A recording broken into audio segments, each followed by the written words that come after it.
It's Tingle and Co.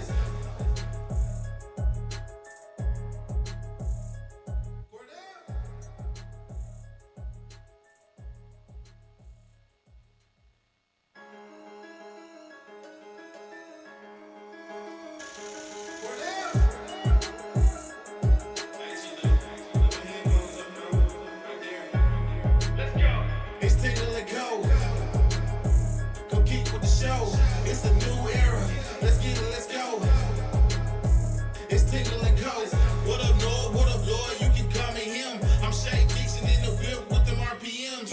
Gotta pull up to the chat and shit out to them. They're trying to ball like Big Folk, then get out the gym. Monday through Friday. When you see that notification, we about to go live. Hit this track and do your dance like you Karen Lacey. Run it back and turn Matthew to the house, baby. It's Tingle and Co. Come keep with the show. It's a new era. Let's get it, let's go. It's Tingle and Co.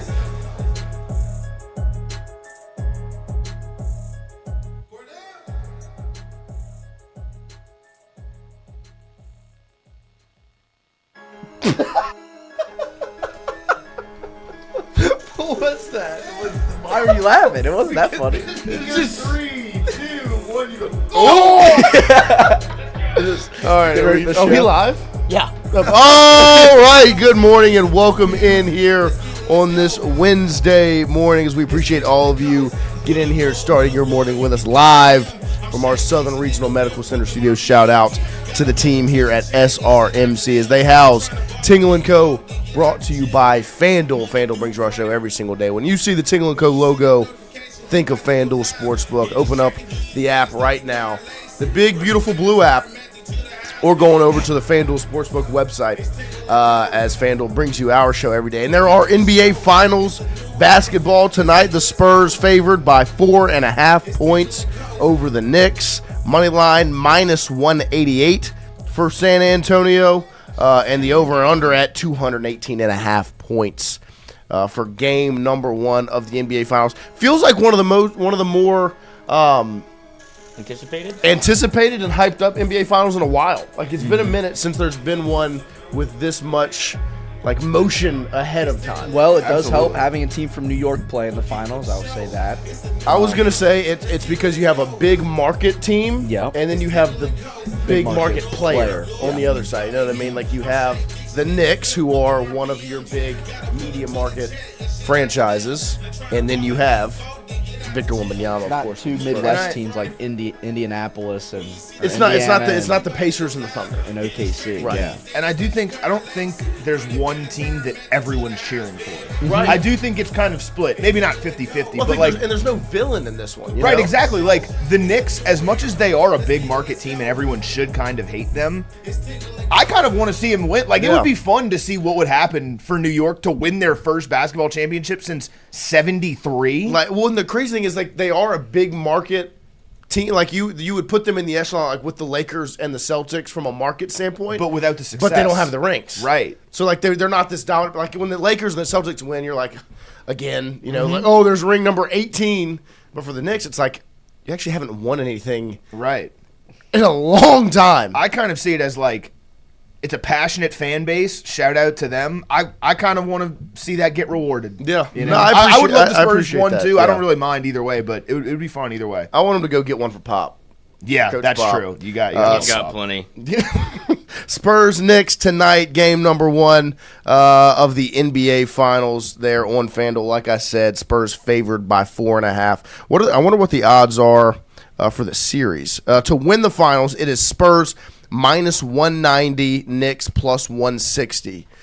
So it looks to me like FanDuel doesn't really have a read on the series yet either. You got to see him play. You got to see what happens. And then the favorite to win finals MVP, of course, is Victor Wembanyama, minus 165. Brunson sits there in second at plus 195. And then a huge drop before you get to Karl Anthony Towns at plus 2,200. Wow. So basically what they're saying is if the Spurs win, Wemby gets it, the Knicks win, Brunson gets it. So, but we're going to get straight into our discussion with JD as Jacques Doucet joins us every single Wednesday, and we always appreciate him making some time for us on a Wednesday morning. And he he's doing it again today, and we appreciate him. JD, good morning. How are you? Yeah, I decided to click on the Zoom link. I join you in all different ways each week, right? On the phone, on the Zoom link, on the web. Look, this terrible hair. Waking up, bedhead today with you guys. What's going on? What's shaking? Did LSU get into the baseball tournament? Do we have something to cover? No? Nope. Still Could no. you imagine if they would have, though? Well, a year ago we had Little Rock beat LSU on a Sunday night.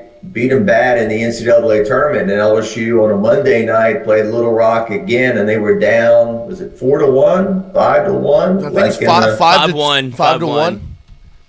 5-1, and came back, and so I see Little Rock and Troy are going head to head in a super regional, and there's a lot of SEC teams, but it was a very crazy first weekend of the NCAA tournament, I think, for college baseball. A lot of upsets, a lot of shocking developments, and it seemed to be, I didn't really watch many games at all, to be honest, but it seemed to be that umpires and umpiring calls were prevalent. A lot of controversial ejections and so forth in the first weekend.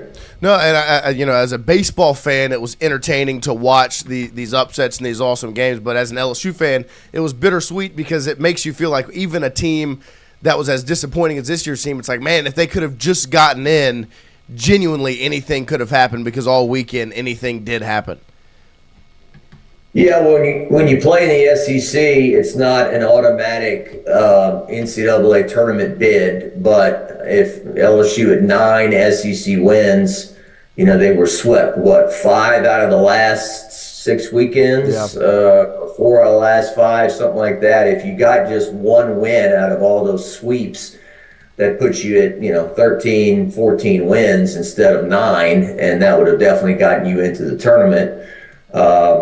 And yeah, it's been very odd. Certainly I visited with you last week. Memorial Day is always, obviously a day that we should, pay tribute to the fallen and those who gave the ultimate sacrifice for our country in the military. But also it's always been a day that LSU baseball, they gather up at Elliott Stadium. We've got Skip Bertman there. We've got all the players and Jay Johnson, and they're smiling and laughing, and they see the bracket come on the screen, and they see they're a top 8 national seed and so forth. And obviously none of that happened this year. It was very strange to have nothing to do work-wise.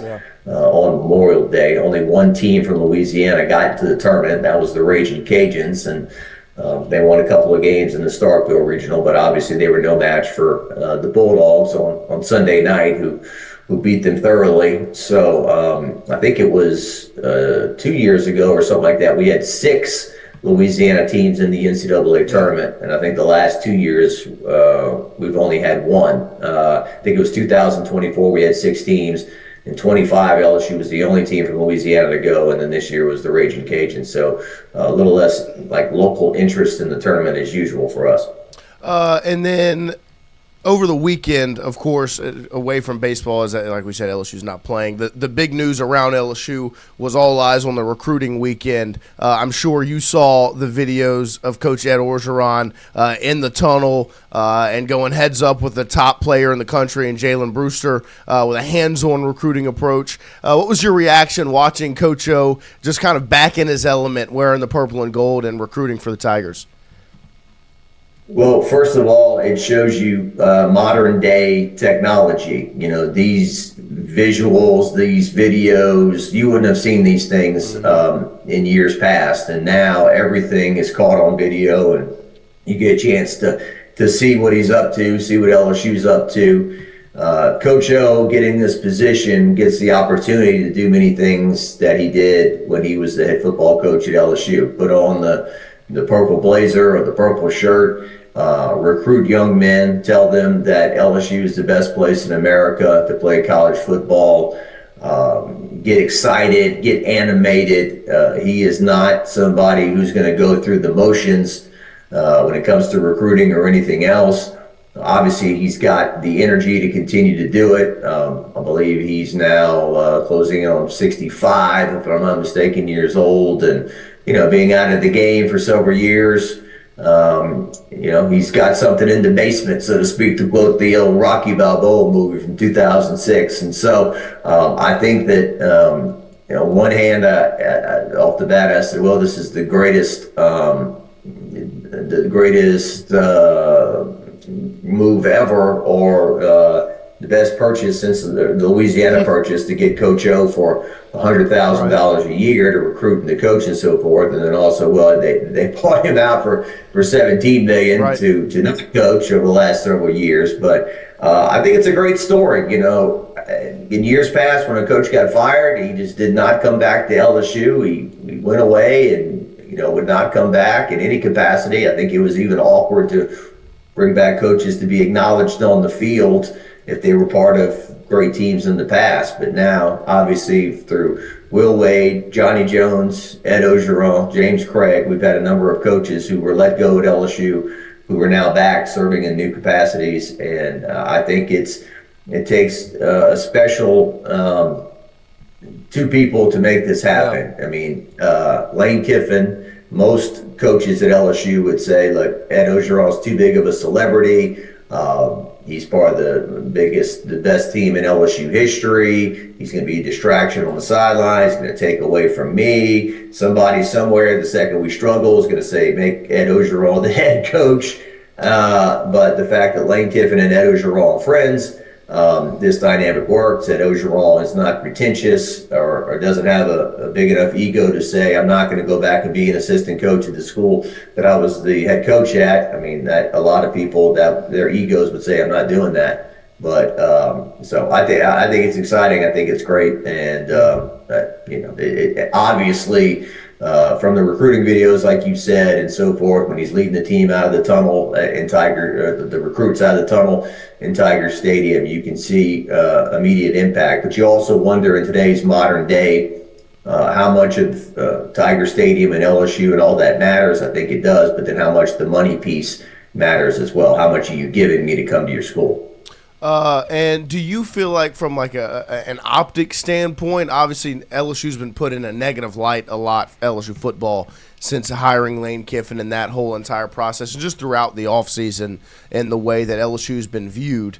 Do you feel like this move and the content that came out from this weekend maybe shifted the perspective on LSU a little bit and put them back in the conversation? If it almost took everyone back to 2019 when they see Ed Ogeron in the tunnel and getting everybody to snap to click the helmet, even though they didn't have a helmet on, and then run out of the tunnel and the whole thing. Like, do you feel like it shifted the optics of LSU a little bit over the weekend? It's funny how things and then they pop right back in your head. It just popped into my head. Oh, yeah. Ed Ogeron, he was the head coach at Ole Miss too, wasn't he? Yeah. So, I don't think Ole Miss fans maybe look at Coach Ogeron in a positive light.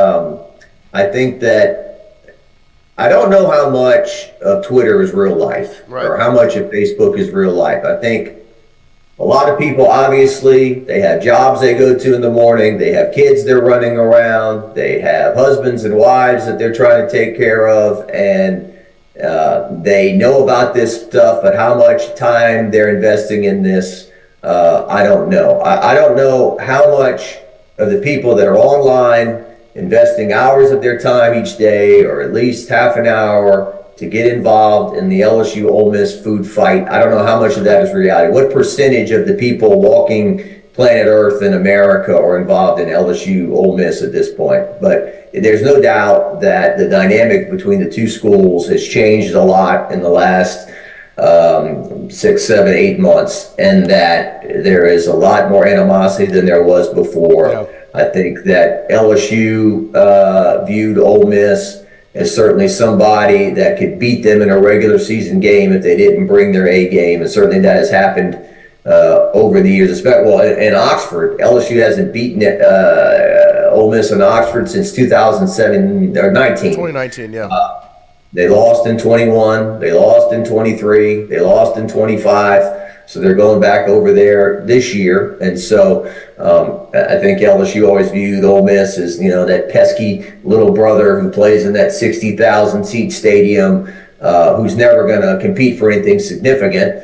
And last year they did compete for something significant, got to the Final Four right before they lost, but now the dynamics of taking their coach and everything going back and forth. So yeah, there's been, I think that, talking to people around LSU and so forth, I think that the use of the word segregation in the Vanity Fair article was a powerful word that probably shouldn't have been used, that maybe there's a different way to explain that, or try to tell the story you're telling. And as you guys know, Lane Kiffin has not been on social media or has not tweeted anything of his own since May the 11th.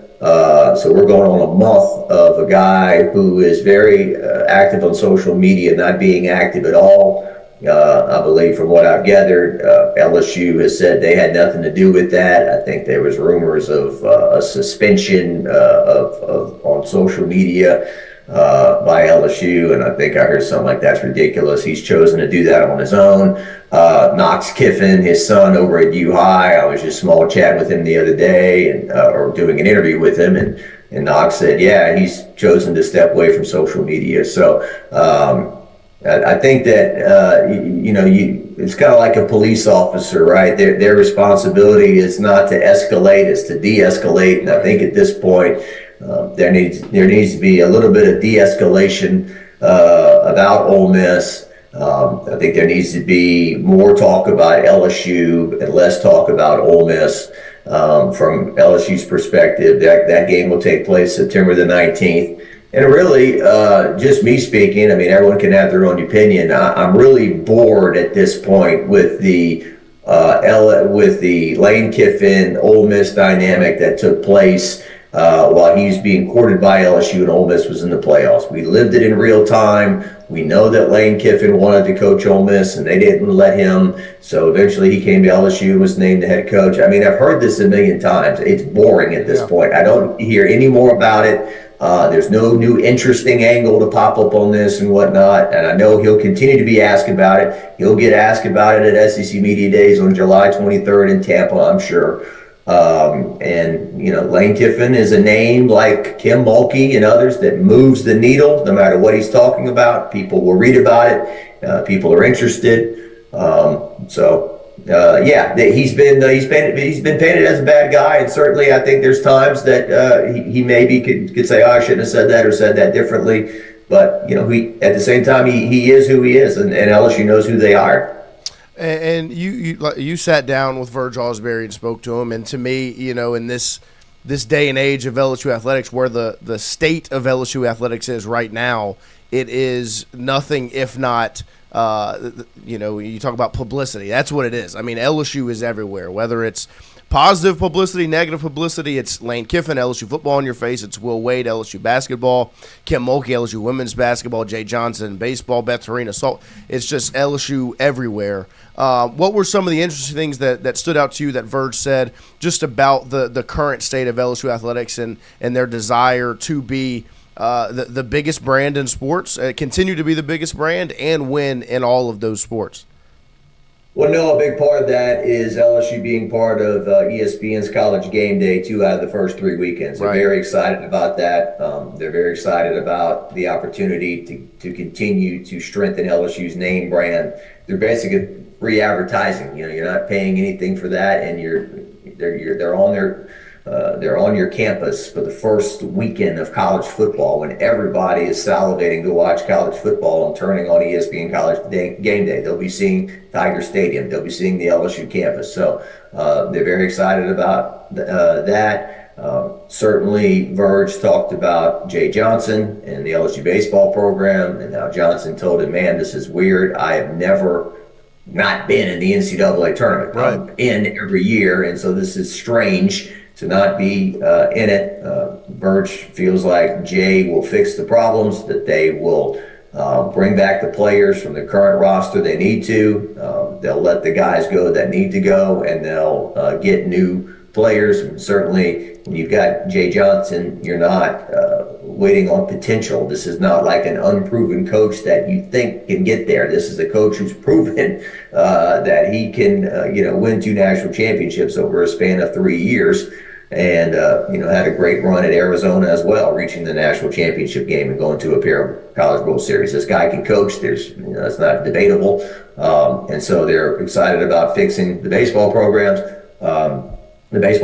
And certainly, over the years, there's been some fatigue with Bet Torina and some of the LSU fan base there about not making it to the College World Series since 2017. But you look at it this year, when you make a super regional, that's basically a Sweet 16 year in basketball, or, the soccer team. They reached the Sweet 16 for the first time. That was celebrated. That was said to be great year, and softball does the same thing, and there's disappointment. Now, Beth Torina's been at LSU for 15 years now, and I think there are some people that are wondering, will they go back to the World Series? Can she take them to the next level or not? And so, Verge said he had no complaints with Beth Torina. She's doing a great job. She has a great program. They're always nationally ranked. They've hosted a regional, I think, 10 years in a row.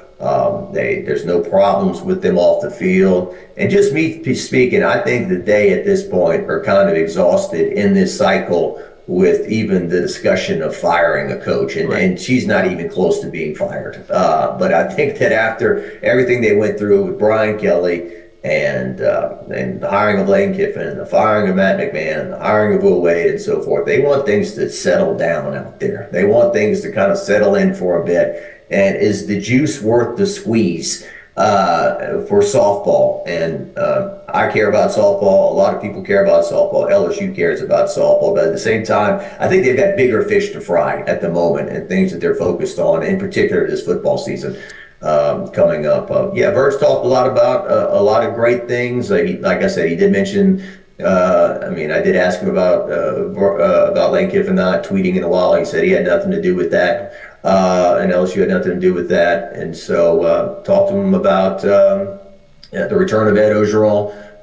He said Ed Ogeron is beloved here. He's the head coach of the greatest team in LSU history. They're excited about having him back. And, Verge talked a lot about the fact that he's got a lot of LSU pride. I mean, the guy played for LSU for 4 years. He was a strong linebacker, played in the earthquake game in 1988, in which he always jokes, then Tommy Hotson, they only had to score one time. We were the ones that kept Auburn out of the end zone all night long it was a 6-0 game almost all night. So, a lot of good stuff in there. We visited for almost 35 minutes, and you can see that at WAFB.com and our YouTube page. And it feels a little bit refreshing to have somebody like Verge who's pretty open to having conversations with you. Like Scott Woodward, it felt like was available through the phone, but not necessarily on camera. He wanted to operate the way that he operates. Then you had Oliva, who was very much not afraid to be in front of a camera and may have liked it a little too much. Verge has kind of been that middle ground where he'll talk about LSU, talk about the AD job. And now that, like you put it, like the dust is settled, they want it to, what's the most pressing issue for him to tackle as the actual athletic director as opposed to making a hire or a fire? He still has other parts of the job to do. And a lot of the discussion, I think, around LSU is, for football, moving from 8 conference games to 9 conference games, does he know anything about, because he was in charge of the scheduling, was he not, before he was the athletic director? If it's going to continue to be playing that big-time Power 4 matchup or moving to a easier game that you've seen, other schools go to, and they've been national champions probably because of it. Well, I think that they are discussing a lot of different things, like I brought up with him from the SEC meetings. Number one, 9 conference games. Did they bite off more than they could chew with 9 conference games? Or should they say, hey, we'll just go to 10 and we'll play, 2 cupcakes? Or should they dial it back to 8?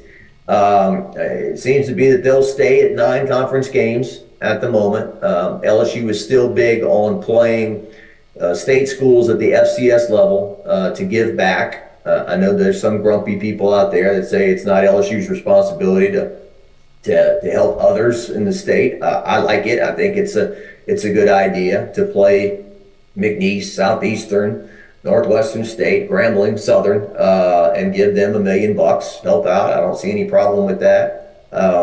What happens to the SEC championship game? That, to me, that's pretty important. If you say that you're the best conference in college football, well, you should crown a conference champion. You should play a game to determine that. So I think that's still important. And if that goes away, what do you replace it with? Because kind of like the NBA that plays too many games, 82 games is too much. The playoffs too long. Major League Baseball probably the same thing. But hey, more games, more money. So you got to keep playing the SEC championship game. And then to the discussion about the playoff. I mean, you've got 12 playoff teams. You talk about going to 16 now, and there's people that want 24. I don't. Your regular season has always been the best regular season in sports. Yeah. And there's a reason why in 1997, when LSU beats Florida, and Florida's #1 and undefeated, people rush the field and tear down the goalpost and create this big scene because it matters. Because when you beat somebody of that magnitude in the regular season, it really impacted their season and really impacted yours to an extent. But when you're in the playoff, when you have the NFL and Eli Manning can lose 7 games in the regular season, then get hot in the playoffs, and then win the Super Bowl, then it seems like your regular season gets minimized a bit. And so 24 teams in a playoff obviously will kill your bowls totally, which seem to be going towards life support as it is. I think people watch bowl games on television at home during the holidays with their families. You can put 2 teams up there, I don't care who they are, and there's going to be people watching it because it's college football. But as far as buying tickets, going to these cities, hotels, all that, I think people they aren't doing that anymore. And then when would you start a 24-team playoff? When would it end? How does that conflict with your academic? Look, I know people roll their eyes at academics, but they are still going to college. They are still trying to earn degrees. Your finals around Christmas time, all that stuff.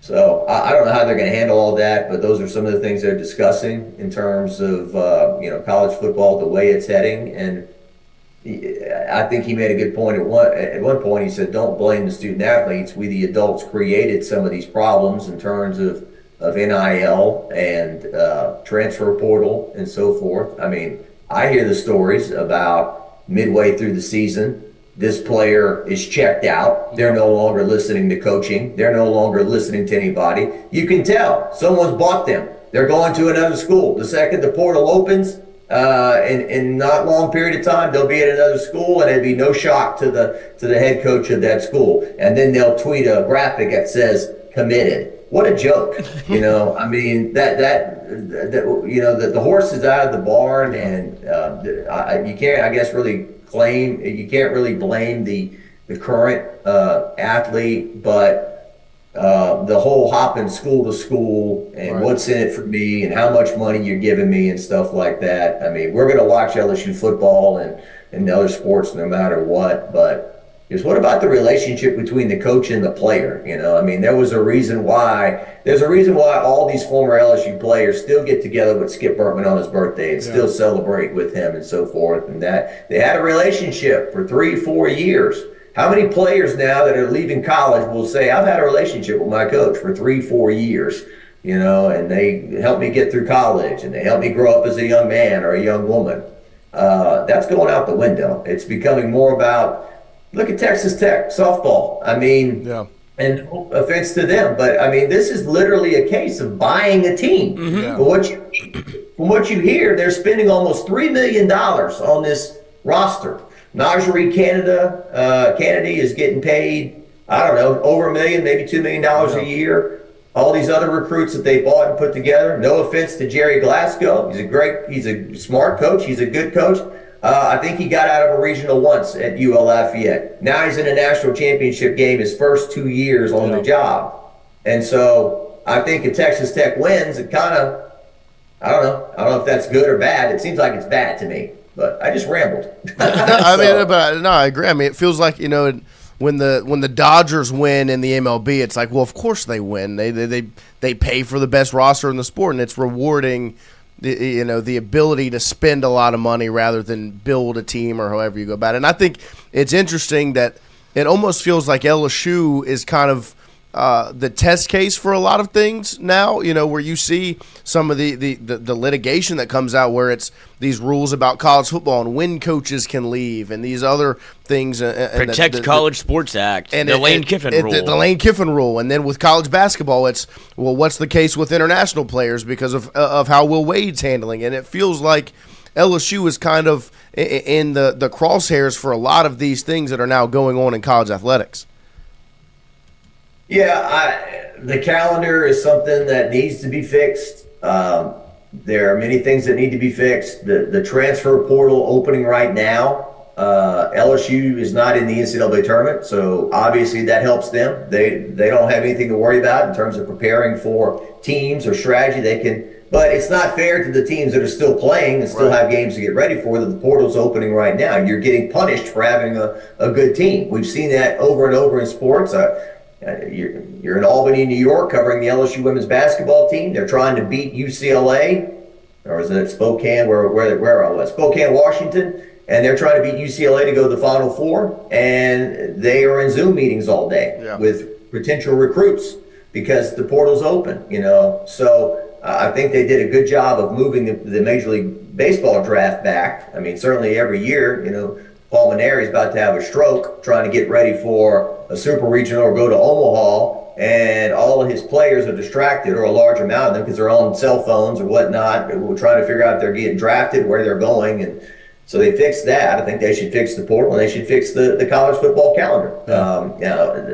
I don't know how, but if they can make it, if this is really pro sports, then the NFL, you're not allowed, these coaches aren't allowed to leave, right, until their seasons are over. So get rid of spring football, move it back to May, do some sort of OTAs in May or some kind of activity there. That's getting harder and harder to do, spring football. LSU's not even really hitting to an extent, and they lost 2 players for the year that had injuries during this past spring. So that's getting harder and harder to navigate. So yeah, I was never happy about Ole Miss having to lose their head coach in the middle of a playoff race, and I would have liked to seen what would have happened. And certainly it would have enhanced, from LSU's perspective, saying we hired a coach that was in the national championship game or won the national championship somehow. I don't know. But Brian Kelly, same thing. There were some people jumping on him. His team was on the college football bubble. How could he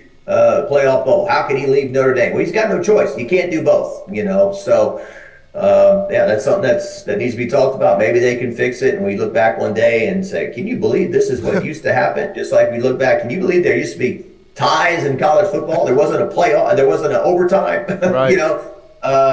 So some things that still need to be fixed.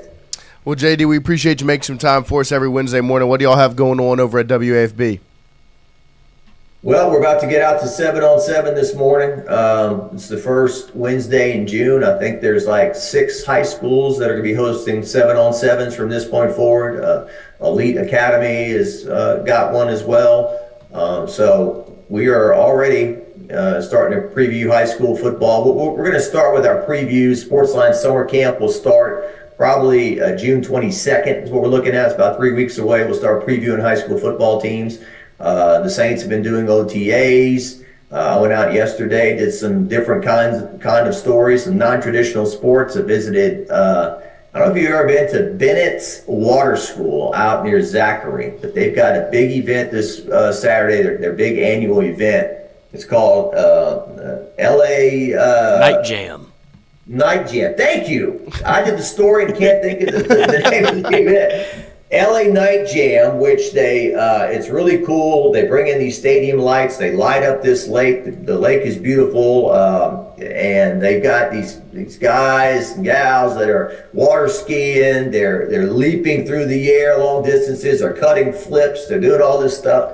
So check that out at WAP.com. I did a story on that. If you're looking for something to do this Saturday night, the gates open at 5:30. The event starts around 7:30. It's a cool thing, and compliments to Jay Bennett, who's done a great job for almost 50 years. He opened this school in False River, and I think he's been in the current location since 1980. So they work very hard on that event. So if you're looking for something to do this weekend, check it out. It's out in the Zachary area. So I did a story on that. You can watch the interview with Verge and different things that we're working on. The Baton Rouge Rougarou about to start. Went to their press conference. I saw you guys there yesterday, obviously. So those are just a few things we're working on. And I think LSU on Saturday has their big 7-on-7, right? Yeah. So I'm sure we'll all be out there on Saturday all day. Well, JD, we'll talk to you again soon. We appreciate you always making some time for us. Okay, thanks, guys. Appreciate you. Thank you. Thank you.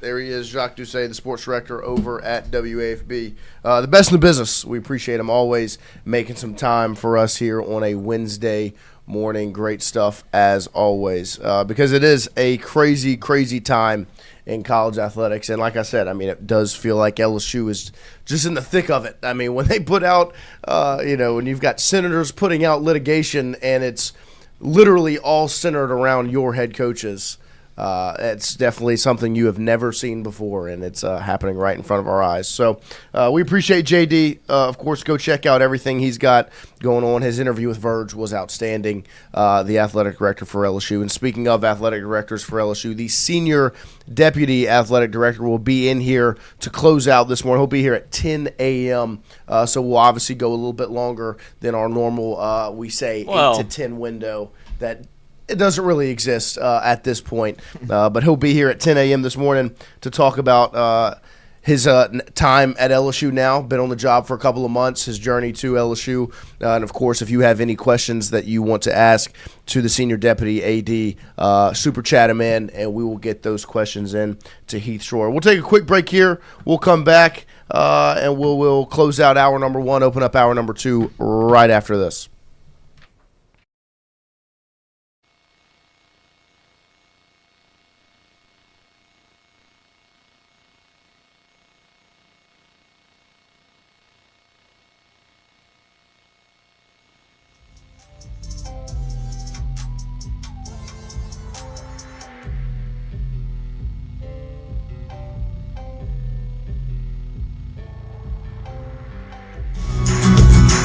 Wardo's was created in honor of Alan Ward Granning III, fondly known by family and friends as Wardo. In 2019, the oldest brother of the tribe passed away unexpectedly. His remaining siblings and loved ones wanted to honor his memory in a special way. In 2022, Ward's family decided to combine the need for a sandwich shop in downtown Natchez with a desire to pay tribute to Ward's love of good friends, good times, and great food. Through blood, sweat, tears, and countless hours of hard work, Wardo's was born.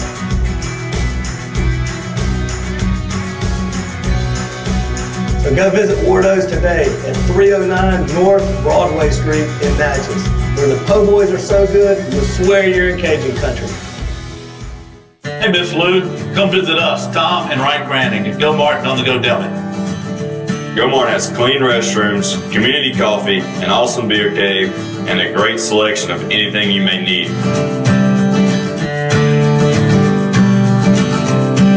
Located at the corner of Highland Boulevard and Highway 61 South in Natchez. Also stop by Wardo's Po' Boys at 309 North Broadway on the beautiful Natchez Bluff. Where everyone is family.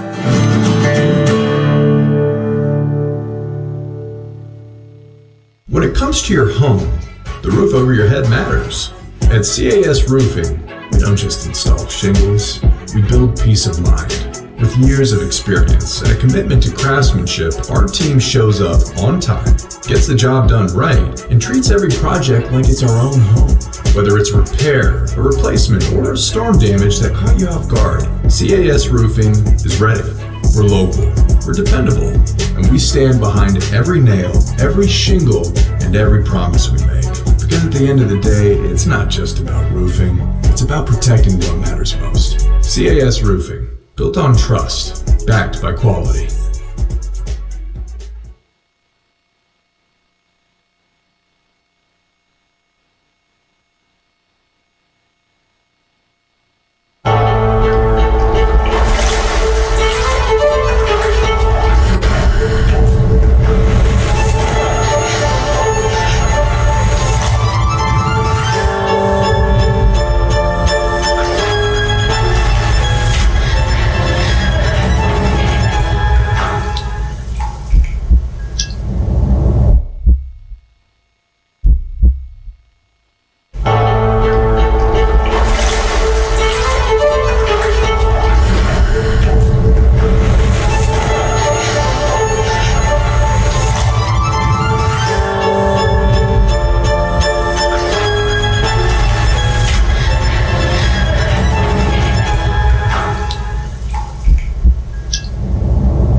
we chillin'. I had a long talk with God, and I told him it's just different. I do what I have to do if that means my whip light is switching. I do what I gotta do if that means that I'm plain tripping. Think you can't stand me now? Tell him just pay attention. Prepare for the celebration. Calling plays like I'm lying Kiffin. Everyone with me now, yeah, we all got the same mission. I roll with bandits, so there's nothing we ain't getting. Take over your trap, they freezing up, got the game glitching. Everyone watching me just to see how the game shifted. Here, hold my beer. You can take a sip. Watch these, say the block is hot. Watch this ring drop the temp. Play around if you won't have your name in the news clip. I moved on and they still hate. Don't miss me with that bullshit. Let's go. Just take a look around, dog, it's just different. Don't bring no drama around me, cause I hear it different. Count money a long time, but it's been different. I just do it like I'm Nike, but I'm just different. Man, I must remind you, dog, it's just different. Yeah, I got some bandits around me and they hear it different. I just do it like I'm Nike, but I'm just different. We just different. It's just different.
All right, welcome back here as we close out hour number 1 on this Wednesday morning. We appreciate all of you getting in here with us as you just witnessed Lloyd going through his his production talents there as he was going barn door, reverse side wipe, the whole thing. Very interesting. Sounds like a hell of a weekend. It sure does. Christian last night. We appreciate you getting into this morning. If you saw the thumbnail this morning, there's been some pictures that have come out from LSU football. Jordan Seaton posted some pictures of him in the uniform. First off, that's what first-round picks look like. I'm pretty sure he's an absolute monster. But he's putting a dent in the football. Yeah, no, I mean he is like an Avenger. It's impressive. But one thing, if you over under 1 touchdown. Oh, that's a good bet, like actually. Oh man, just put the line at a half. We'll see. Intriguing. But the one thing that's caught your eye, if you've noticed, in a lot of recruiting pictures, if you saw Jalen Brewster's video, now these pictures from Jordan Seaton, they're wearing the GPGs a lot. Little gold cap, purple jersey, gold bottoms, which obviously has been not forgotten about, but just not been used in a very long time. Over under 1 touchdown? Trey's holding the helmet, palming the helmet. That is crazy. That is crazy. That's wild. But they're wearing the gold, purple, gold a lot. You've seen, obviously, of course, LSU's gold, white, gold. That is the status quo, the standard. And when they've gone purple jersey, they go white, purple, white the majority of the time. You are now seeing the gold, purple, gold. And I just wanted to ask the question, the hypothetical, When Lane got to Ole Miss, he went heavy into the powder blue. Do you think this is like a shift in what the norm is for LSU? They're going to lean heavier into the gold, purple, gold, because you're seeing it so much in these pictures, whether it's recruits, whether it's obviously, of course, maybe your two top players in Jordan Seaton and Trey'Dez Green. Do you think that's what's occurring?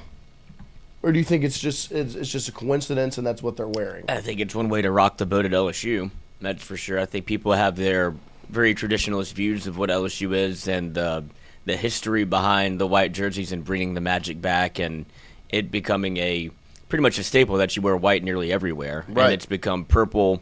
It was when I was a kid. It was gold, purple, gold for non-conference games and homecoming. Mm-hmm. And then it became pretty much every opportunity. That was it. And then you saw kind of the Nike Pro Combats that came out that you got to wear like once a year that were always fun, but it's like, well, don't wear those too much. It's like it's only one game, but people always liked them. Then you saw some of the other, like the game against Tulane in 2007 where they had like one-off uniforms. Right. They dove even deeper into like the Silent Season uniform. They did the ode to the 1958-59 National Championship team with the numbers on the helmet, gray face mask in 18. But it's always pretty much been, and then they did the all whites, and that was another thing. But it's always been based a bit. Essentially, what I'm getting at is like the whites are the standard, of course, and then they can deviate, but it's very rare. I remember there was a lot of commotion in 24. Oh, too many alternates. Looked at the schedule, like when you looked at it, they wore alternates the same amount as they wore the gold, white, gold. Like they wore the all whites twice. They went gold, purple, gold against UCLA. They wore the gold jerseys. The white, against purple, Vanderbilt. white. They wore that like 4 times in a row. I want to say, and they wore the gold jerseys that year. Yeah, Andy. And so you have seen the pushback against it, but it is a way to kind of rock the boat a little bit. Like if Lane Kiffin wants that to be, and I do think recruits do love the purple jersey. Like they wear the purple jersey a lot when they take recruiting pictures. I also am a fan of the purple jersey. I wanted to get everyone in the chat, of course, to weigh in, but as well as the room. What are your thoughts on maybe bucking tradition a little bit and potentially wearing the gold, purple, gold a little bit more than you have? Would it be on the road? I think that's the interesting discussion. Because usually it is you wear your white jersey at home, right? And then it's the other, whatever your other color, whether it's maroon or it's crimson or purple, whatever, on the road. But I don't think you could feasibly only wear purple on the road because then you make the home team wear white. And the home team is the one who really gets to delegate who wears what. Right. So to me, if you were going to do it, it would mean that you'd be wearing purple at home, which burns me up inside. Really? Not like... like Lloyd said, you wear it once, maybe twice a year for a non-conference game, maybe homecoming. I don't really remember the homecoming thing, but I remember wearing it for like non-conference games, of course. Of course. I don't mind the uniforms, of course. Like the uniform, every uniform that LSU has in the catalog, of course, is a banger. To me, I hate it because we always play terrible football when we wear them. That's like maybe I don't know the numbers on that. But I just know, like, when we come out in that uniform, we play like butt. Yeah. You know what I mean? Like, that's just how I feel about it. What games resonate in your mind when you think there is a 2010 game against McNeese where we came out and played like absolute dog water. The one that got canceled? No. That was in 16 or 15. But there's just, like, it just sticks in my memory. And my dad always used to say it as well from before that game, too, that we always used to play badly. And I personally do, like, I'm going to sound very old here. I don't want to buck the tradition of your gold, white, gold being the main uniform of LSU. Well, you could make the argument the last 3 years you've played like shit in the gold, white, gold, too. So. Well, we just were shit. Yeah, right. Like, uniform wasn't going to fix that. Yeah. No, The thing is, it's like the real, like the quote unquote rule is the home team wears the dark color, and so LSU would be bucking the trend again. Right. If like we would wear our purple on the road. That's why you saw so much of LSU wearing white, because they would wear it at home, and then also they would wear it on the road. Yeah. And so that's how they kind of. You have to agree to it before with the team that you're playing that's what you want to do, and that's where the whole thing starts with Vanderbilt. Yeah. Like that's why they wore the gold jerseys against Vanderbilt, because that's how this whole thing started with Bernardo. I remember the story, yeah. And so that's why they did that, which I thought was it wasn't just out of nowhere, and I thought it was a good little wrinkle to add to be like, well, no, we're still pissed about this. Yeah. And so LSU was the one that's going, we want to wear white at home, and everyone's like, okay, we'll wear our dark uniforms. Then we go on the road, then they're doing the traditionalist thing of wearing white on the road. And so my question would be, because where I feel like this is beginning to shift is if you remember 2024, right? I think the game that really started the conversation was for the last game of the year, the last home game against Oklahoma. They wore white, purple, white. Mm-hmm. It was senior night, and the seniors chose to wear that uniform. Like, that was the pushback. Like, the pushback was, oh, that's what we're wearing. Like, why are we wearing that? This is senior night. It's the last SEC game. You should wear the traditional jerseys. And the pushback was, well, no, this is what the players chose. And so to me, that's where I think the conversation is interesting, is in today's day and age, the players have more power, in a sense. And if the players want to wear purple jerseys, I feel like, in a sense, you kind of give in to the players, in a sense. Like, if that's what they want to wear, then you wear them, right? Like, if the recruits are coming in and they are choosing to put on the purple jersey, whether it's white, purple, white, or gold, purple, gold, and then, like, the players are taking their pictures in that uniform, and if that's what the players want, like I see D. Will says, I think he said it in the chat, where if it's what the players want, it's what the players want. See, I completely disagree. Us four people talking on a microphone, our opinions are more important than the players. Well, I also obviously, if the players want to do it, right. yeah, it is what it is. I'm not gonna push back super hard on it. Pause. But I mean, like, yeah, if the players want it that badly, fine. It's not a big deal. I personally don't want it to happen, but obviously the players should have the final say. I agree in the sense of, like, I don't want to change tradition against, like, the bigger teams you're going to play this year when you're on the bigger stage. But, like, if you play, like, do they play Mississippi State at home or away? Like, I'd like to see them wear it against on the road. They play it at I'd like to see. It is at home, I think. Okay. Yeah, I'd like to see them wear gold, purple, gold versus Mississippi State. You know, like, I'd like to see some of these teams that are not as prevalent as, like, a Texas or an Alabama. Yeah, let's the one that I think the one that sticks in my mind that I was not a fan of was when they wore the all white against Texas A&M in 24. Yeah, because it felt like it felt forced, right? Because you had just won in the all white against Arkansas, and Texas A&M announced that they're wearing their all black uniforms, and so it was like, well, then LSU's we're gonna go icy whites again, and it was like, nah, screw what they're doing. You know, like that's the only one to me that ever, like, resonated where I was like, because other than that, and I know, you know, the traditionalists might get mad at me. I don't care. Like, I think LSU's uniforms are elite, all of them. And I do agree with the point of, like, when LSU plays Alabama, they should be in gold, white, gold, because my entire life, that's been the biggest game of my life every year, and it's always been gold, white, gold versus crimson and whatever. You know what I mean? Like, white. that's what it's been, and that's just it would be jarring to turn on an LSU Alabama game and see anything else. It'd be jarring to see Alabama wearing white. Right. If LSU was playing Alabama. Like, if I had it my way, if I was the head coach of LSU football and the players didn't really care and it was up to me, I would wear gold, purple, gold for one game. I'd wear all whites one game. I would wear white, purple, white one game. And then the rest of the games would be gold, white, gold. So can we pull up the schedule for this year? Because I think this is interesting because, like, it is a wrinkle to it's talking season. It's the off season. It's a wrinkle to it. And I do feel like there is precedent to what Lane did at Ole Miss where they leaned into the powder blues. Yeah. I don't feel like we're reading too deep into a lot of these pictures of them coming out in the gold, purple, gold.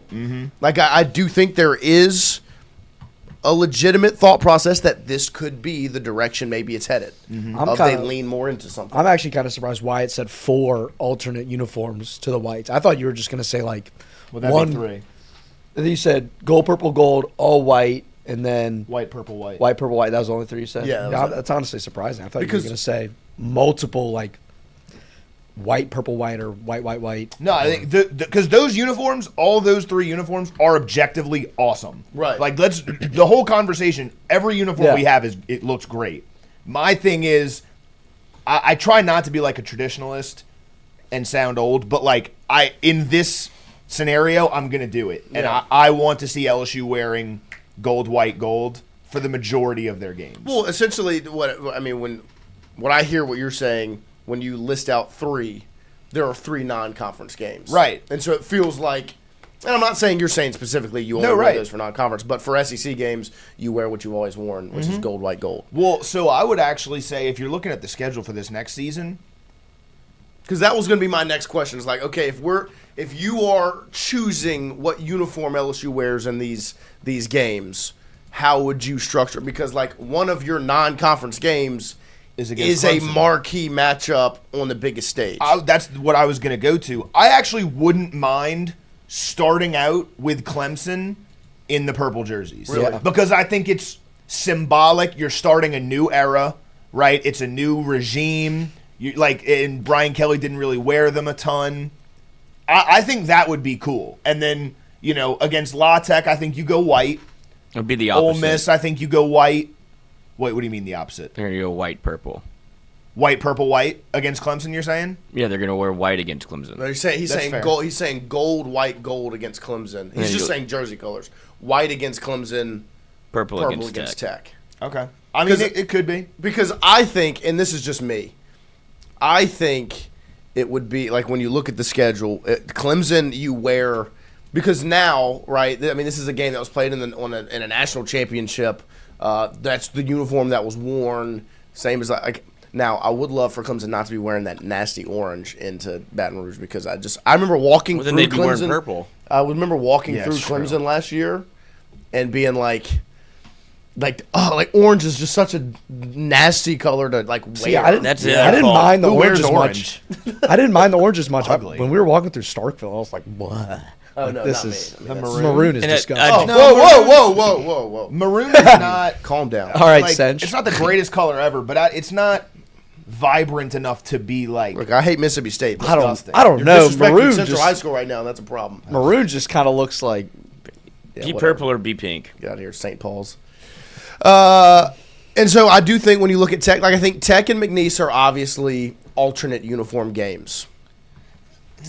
It'll be interesting to me, the SEC schedules where it's like, okay, do you wear an alternate for one of these SEC games? See, I actually don't mind, like in my idea of using the three alternates one time each.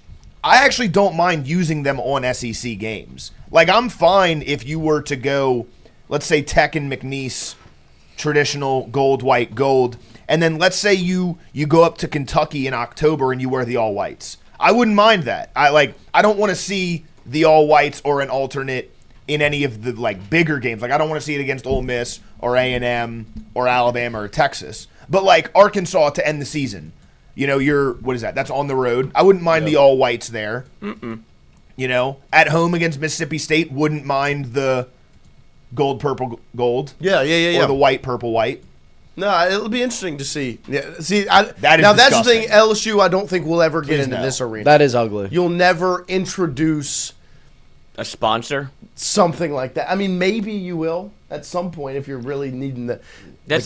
This is well, Because- you'll never need money this badly. Right, I that's hope. what I don't This think you'll is ever need that. Real Tree. This LSU. I mean, an Ole Miss sponsor that Right. pretty much. Would I'll give you a lump sum. if you make me some A helmet. fucking Real Tree uniforms, and they did, and I would. It's almost the same, like not the same thing, but if LSU came out in purple the first game of the year against Clemson and lost, it'd be like, what are you doing? It would. It's I not do worth agree the with juice that. is not worth the Yeah. squeeze. I do It's agree go with out, wear your uniforms. You're fucking LSU. Like, you don't bend the knee to anybody. That's what bothered me about the A&M when you went all whites. And it's like, no, wear your uniforms. We don't care what kind of games you're trying to play. Right. Line it up and play football. LSU goes classic uniforms. That's what they do. And I think you haven't seen a lot of pictures of LSU, whether it be recruits or players, in the gold, white, gold, the fucking real uniforms, because they're not letting them. Like, they're saving those for football. They don't want to put them in that. That's not what they're for. They're for games.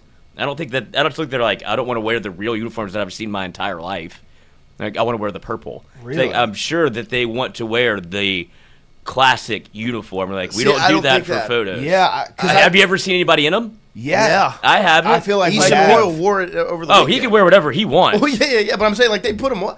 I genuinely think the recruits like the purple better. I think they like to mix it up because they've been on that trip a couple of times, but I truly think that that's not the... I don't think any high school recruits look at it and go, I don't think unless they request it, like, I'm sure they give them options, but I don't think it's really put out there for them to wear. Like, the guys that, I think they have like a set couple of things, like I forgot who the recruit was, but he wore all purple.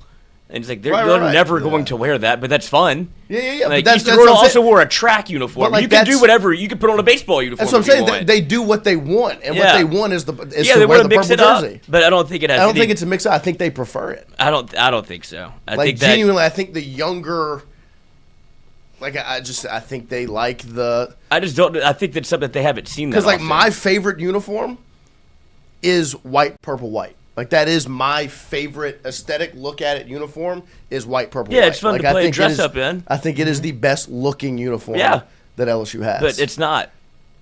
It just isn't. No, it's not the tradition. There's an icon aspect to it that those uniforms lack. No, I agree with that.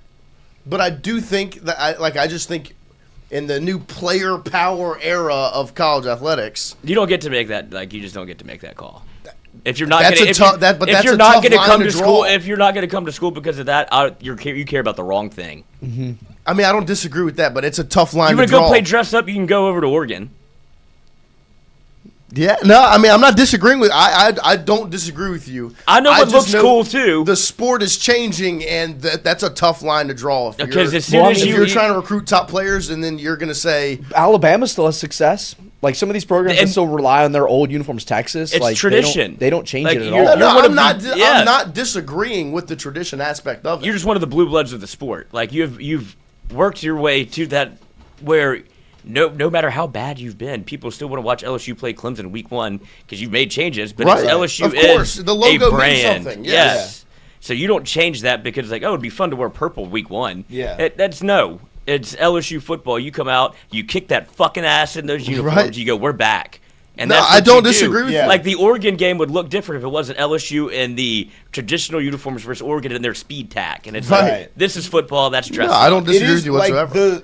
It's a dominant alternate uniforms that, like, Oregon does, TCU does it, Missouri does it. It is a gimmick. At the end of the day, it's cool. It is fun. It's fun for programs that need something to say, wow, that's cool. LSU doesn't need that. No. Everything about LSU is cool. The Nike Pro Combats were because LSU was such a brand that they're like, we'll make these for you so you can wear them on the big stage against Auburn. It's like, yeah, these are cool. And those are fine. Those are one-offs. You're paying homage to, like, the silent season. You know, they had the numbers on the helmet. Like, that's cool. That's fine. But let's take care of the traditional. I just think gold, it's going to golds. be interesting to see where lines get drawn now in the new age of college athletics. Like, I that's my own, because I agree. I prefer LSU should wear the gold, white, gold when they're on national television and they're playing the biggest game, and it's Texas A&M, it's Ole Miss, it's Alabama, it's Clemson. Like, that's what they should wear. But I do think the idea of tradition in the new age of college athletics is something I'm going to be interested to see where it goes and how long it lasts. Mm-hmm. Because you've already seen where we've even changed on, like, I never wanted a logo on LSU's field. I never did. But when it was put in the phrase of, well, it'll get you good players. Well, you know what? You can put Venture Global's logo on the field. You can put Woodside Energy on the jersey. I never wanted that. But you start to bend the knee when you realize the sport has changed and you've got to find ways to change. You're already bucking tradition in what you're doing. Right. You're putting logos on the field. You're putting logos on your uniform. My only thought process is where does that happen next? Mm-hmm. And I don't think LSU will ever be to that point. You don't think he hated putting that on? Of course he did. But see, that's the thing. That happens at Ole Miss. That doesn't happen at LSU. That's why you leave there to come here. That's my greater point. You don't have to do that anymore. You don't have to wear Realtree or different anything. Well, that's just because you're not that broke. But I just think it's going to be interesting to see where the tradition goes. You've already shaken it with the logos on the field and on the jersey. If the players prefer something, how do you draw that line? By drawing it. It's just what it is. Like the one that resonated with me is when you play Alabama. If you saw LSU in purple, it'd be like, what? I agree. Like, it's not the same thing with even the A&M one. That kind of bothered me if you would have worn your normal uniforms. Like, that's what you want to see. Arkansas is like, there's some games out there where you can change it up. Of course. Where it's like not the biggest deal in the world, but there's some that you just don't like. Florida. Like, don't touch it. Yeah. It's like if Florida can change their uniforms up, if they want to wear orange, they can. But you know what you're getting with LSU. But that's why, like, to me, there are 5 games on this schedule that are surefire. You wear gold, white, gold. Outside of that, I think everything else. No, it's still there. Hell yes. Everything else is up for grabs. There we go. Oh, lovely. We almost hit. Exciting. Who messed it up? We missed 2. You did. Both of you. I think it was both. It was both of you. Hey. All right. Apology. Here. Okay. Take mine. Final question, though, on this topic. Because you said... Film. Okay, so we're talking about the uniforms. We think Lane Kiffin... Recruits and players are wearing gold, purple, gold a lot. Like every picture, gold, purple, gold. They're wearing it a lot. Every picture, recruiting visits, all of it. And Lane has set the precedent when he was at Ole Miss. They went all in on powder blue away from what it had been with the navy blue or whatever. That became his thing. And so we threw up the hypothetical that I don't think we're reading too deep into, that they might lean more into the purple jersey. Wanted to see what the thoughts were. Because to me... I don't like the purple jersey. Really? Like at all? From a look I like standpoint? the purple jersey with the white helmet and the white pants. Yeah, that is my favorite. That's clean, right? Those are elite. But the purple jersey, from my standpoint, reminds me of the old days, the real old days, when we weren't any good. Right. And you used to wear purple at home. And I don't know why, I just felt like we always played sloppy in them, right? Why is it the same thing? I said the exact same thing. Look, if you've been watching LSU football for a long time, you remember the purple jerseys at home, like in the 90s and things like that before DiNardo turned us into wearing them at white. And look, I'm not the guy that's the traditionalist, like we have to wear white. Like, I like changing things up. Don't get me wrong. But I don't like the purple and the gold. Like the purple jersey and the gold pants. Like, I just... So you don't even think it looks good? Because I agree with your point. They do always, every time we wear them, we play sloppy. Like, you played against UCLA and you went down like 17-10. That team was awful, right? And then, like, you wore them in the ReliaQuest Bowl against Wisconsin, who was, again, awful. And you had to have a 99-yard drive to win that game. We wore them. It was Nuss's first start. It was the game Jaden didn't play in. And we just looked sloppy for some reason. See, but they look good to me.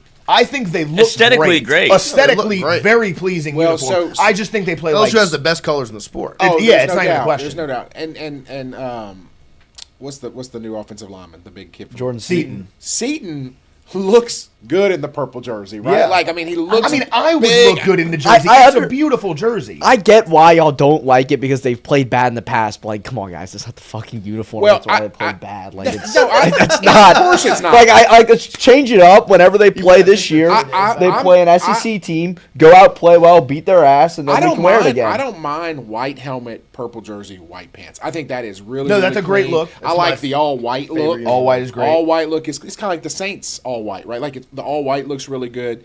I mean, I love the traditional. Look at that. That looks awesome. I know, it really does, and it's sad, and it. He's palming the helmet. It just blows my mind every time. Yeah, we're not going to play. Absurd. LSU's not going to play poorly in that. I bet with we this do not team. play in that jersey in an SEC game this year. I'll bet you right now. Really? I hope they see like Mississippi State in those. I don't think they're going to let them. I think the history of LSU. I don't know if they'll let them play now. But who's they? the athletic department may not let them. Is what I'm saying. Coach I don't makes know. more. I mean, Lane makes more money. Lane, and I don't think I don't even. It's not worth the fight. No, I'm It's not. really I'm not. because I'm not disagreeing with that, but I'm not. It doesn't mean that there won't be one. Is Because there's plenty of times. Is that Bryce Underwood? No. It says girl. At the That's end. Underwood 44. Exactly. Girl. Is that Bryce Underwood? So, but see, Okay. I would question you, Lloyd, because you said if a player doesn't want to come here because he's not allowed to wear the uniforms he wants, you probably don't want that guy anyway, right? At the same time, if Jordan Seaton is on his visit and says, if I don't get to wear the purple jerseys this many times, I'm going to Oregon. That seems like a very staunch, because realistically, That's what I'm saying, where you the draw the uniforms don't make that, it's fun to talk about in the It's not offseason. that They big of a don't deal. make that much of a difference. If you're telling me we have to wear the purple jerseys a couple extra times and we get to win a national championship because you get the number one offensive tackle in the country, Paul Skeens loved wearing the purple jersey. he did. We changed. I fucking hated the camo hats. I'll be perfect. Yeah. But I you don't do like it them, but I'm fine because you with it throw because he won us a 130 national miles an hour. championship. We changed. So go We ahead, changed, because didn't we change and wear purple jersey because we didn't wear purple on Friday nights? No, Jay. I think when Jay came in, he started doing purple on Fridays. Because I thought it was a Skeens thing. And It was. And I'll be honest with Was you, it a I was Skeens totally thing? fine. No, it It was a was a Skeens Skeens thing. thing. Skeens Yeah. liked wearing He the wanted to purple. wear them on Championship Sunday. He did. He He did did win want to wear championship He wanted golds. to He wear- showed up in purple. Anytime he wanted to wear pitched, purple. anytime He he pitched, he wanted to wear purple. purple. It was a big. It was Because a we big used to talking I thought it was a wear- Jay thing. We used to wear white. He was white on Fridays. White White on on Fridays, Alex maybe Lang. a gray on Saturday and gold on. We Gray- didn't it was wear- the gray or pinstripe. purple. Yeah, we didn't on wear Saturday. purple a lot though. I don't remember wearing purple. It wasn't too our much. Friday night. It was the no. it was Yeah, the now all it white. is. The all whites, yeah. with So the- against Alex Clemson, Lang. against Clemson, y'all think we're looks coming so out in a good. purple Oh. jersey? No, I don't No. think. I think there are 5 games on that schedule that are set in stone. Look at this thing. It's coming in It is nicely, nice. boys. You wear gold, white, gold. Okay, but Clemson, Alabama, Texas, Texas A&M, Ole Miss are the 5 locks You that have- you wear. yeah, you have to go That you The- wear what? The- that you the wear the traditional? traditional. The other 7, all up in the air. Wear whatever you want. What are they again? Name them again? Alabama, Alabama. Texas A&M, Ole Miss. Texas, Ole Miss, and Clemson. Okay. I agree. with Alabama. that. He said. He said Alabama. Well, Alabama those, again. those, the other 7 games. Yeah, La Tech. We're whatever going to you wear want. purple. And the playoff and Auburn. SEC championship, obviously. Auburn, you're gonna wear the whites. Yeah. I'm just saying. I agree, but You I'm have to saying wear the that whites. that one's not a lock as the other 5 are. No, but you have to because La Auburn's going to wear blue at home. La No, Tech. I agree. I'm not saying they won't wear it. I'm saying there are 5 games at LSU. It is a lock. You wear traditional. The Mississippi other State, 7. Mississippi State is one that you'll probably see an alternate. Well, okay, which one's the gold game this year?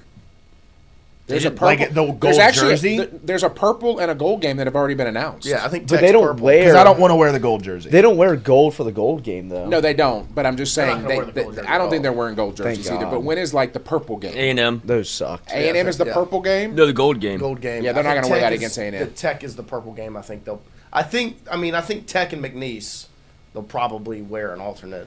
I'm gonna say something that's gonna be very unpopular. I liked when the baseball team wore a black jersey. Oh, that is very unpopular. That I liked is the it. most I liked it. unpopular. I know, and it. Oh, gosh. And look, I'm not the guy that is screaming from the mountaintops. You're like, we right. have to wear tradition, right? But I like, am. because I do think the players matter. I don't personally like the purple jersey on our football team because I just feel like I have these bad thoughts of when we were terrible. You're Yeah. absolutely right, yeah. GB. We don't It's we just don't LSU's lose because history, of the like- color of the jersey. Yeah. But Although, I ask an LSU fan right now about the purple pants and see. Oh, what I they say. know. Like I'm a Saints fan. The Saints play better in all black. Like I know. I'm See, with I you. don't like the all black. I like the all white.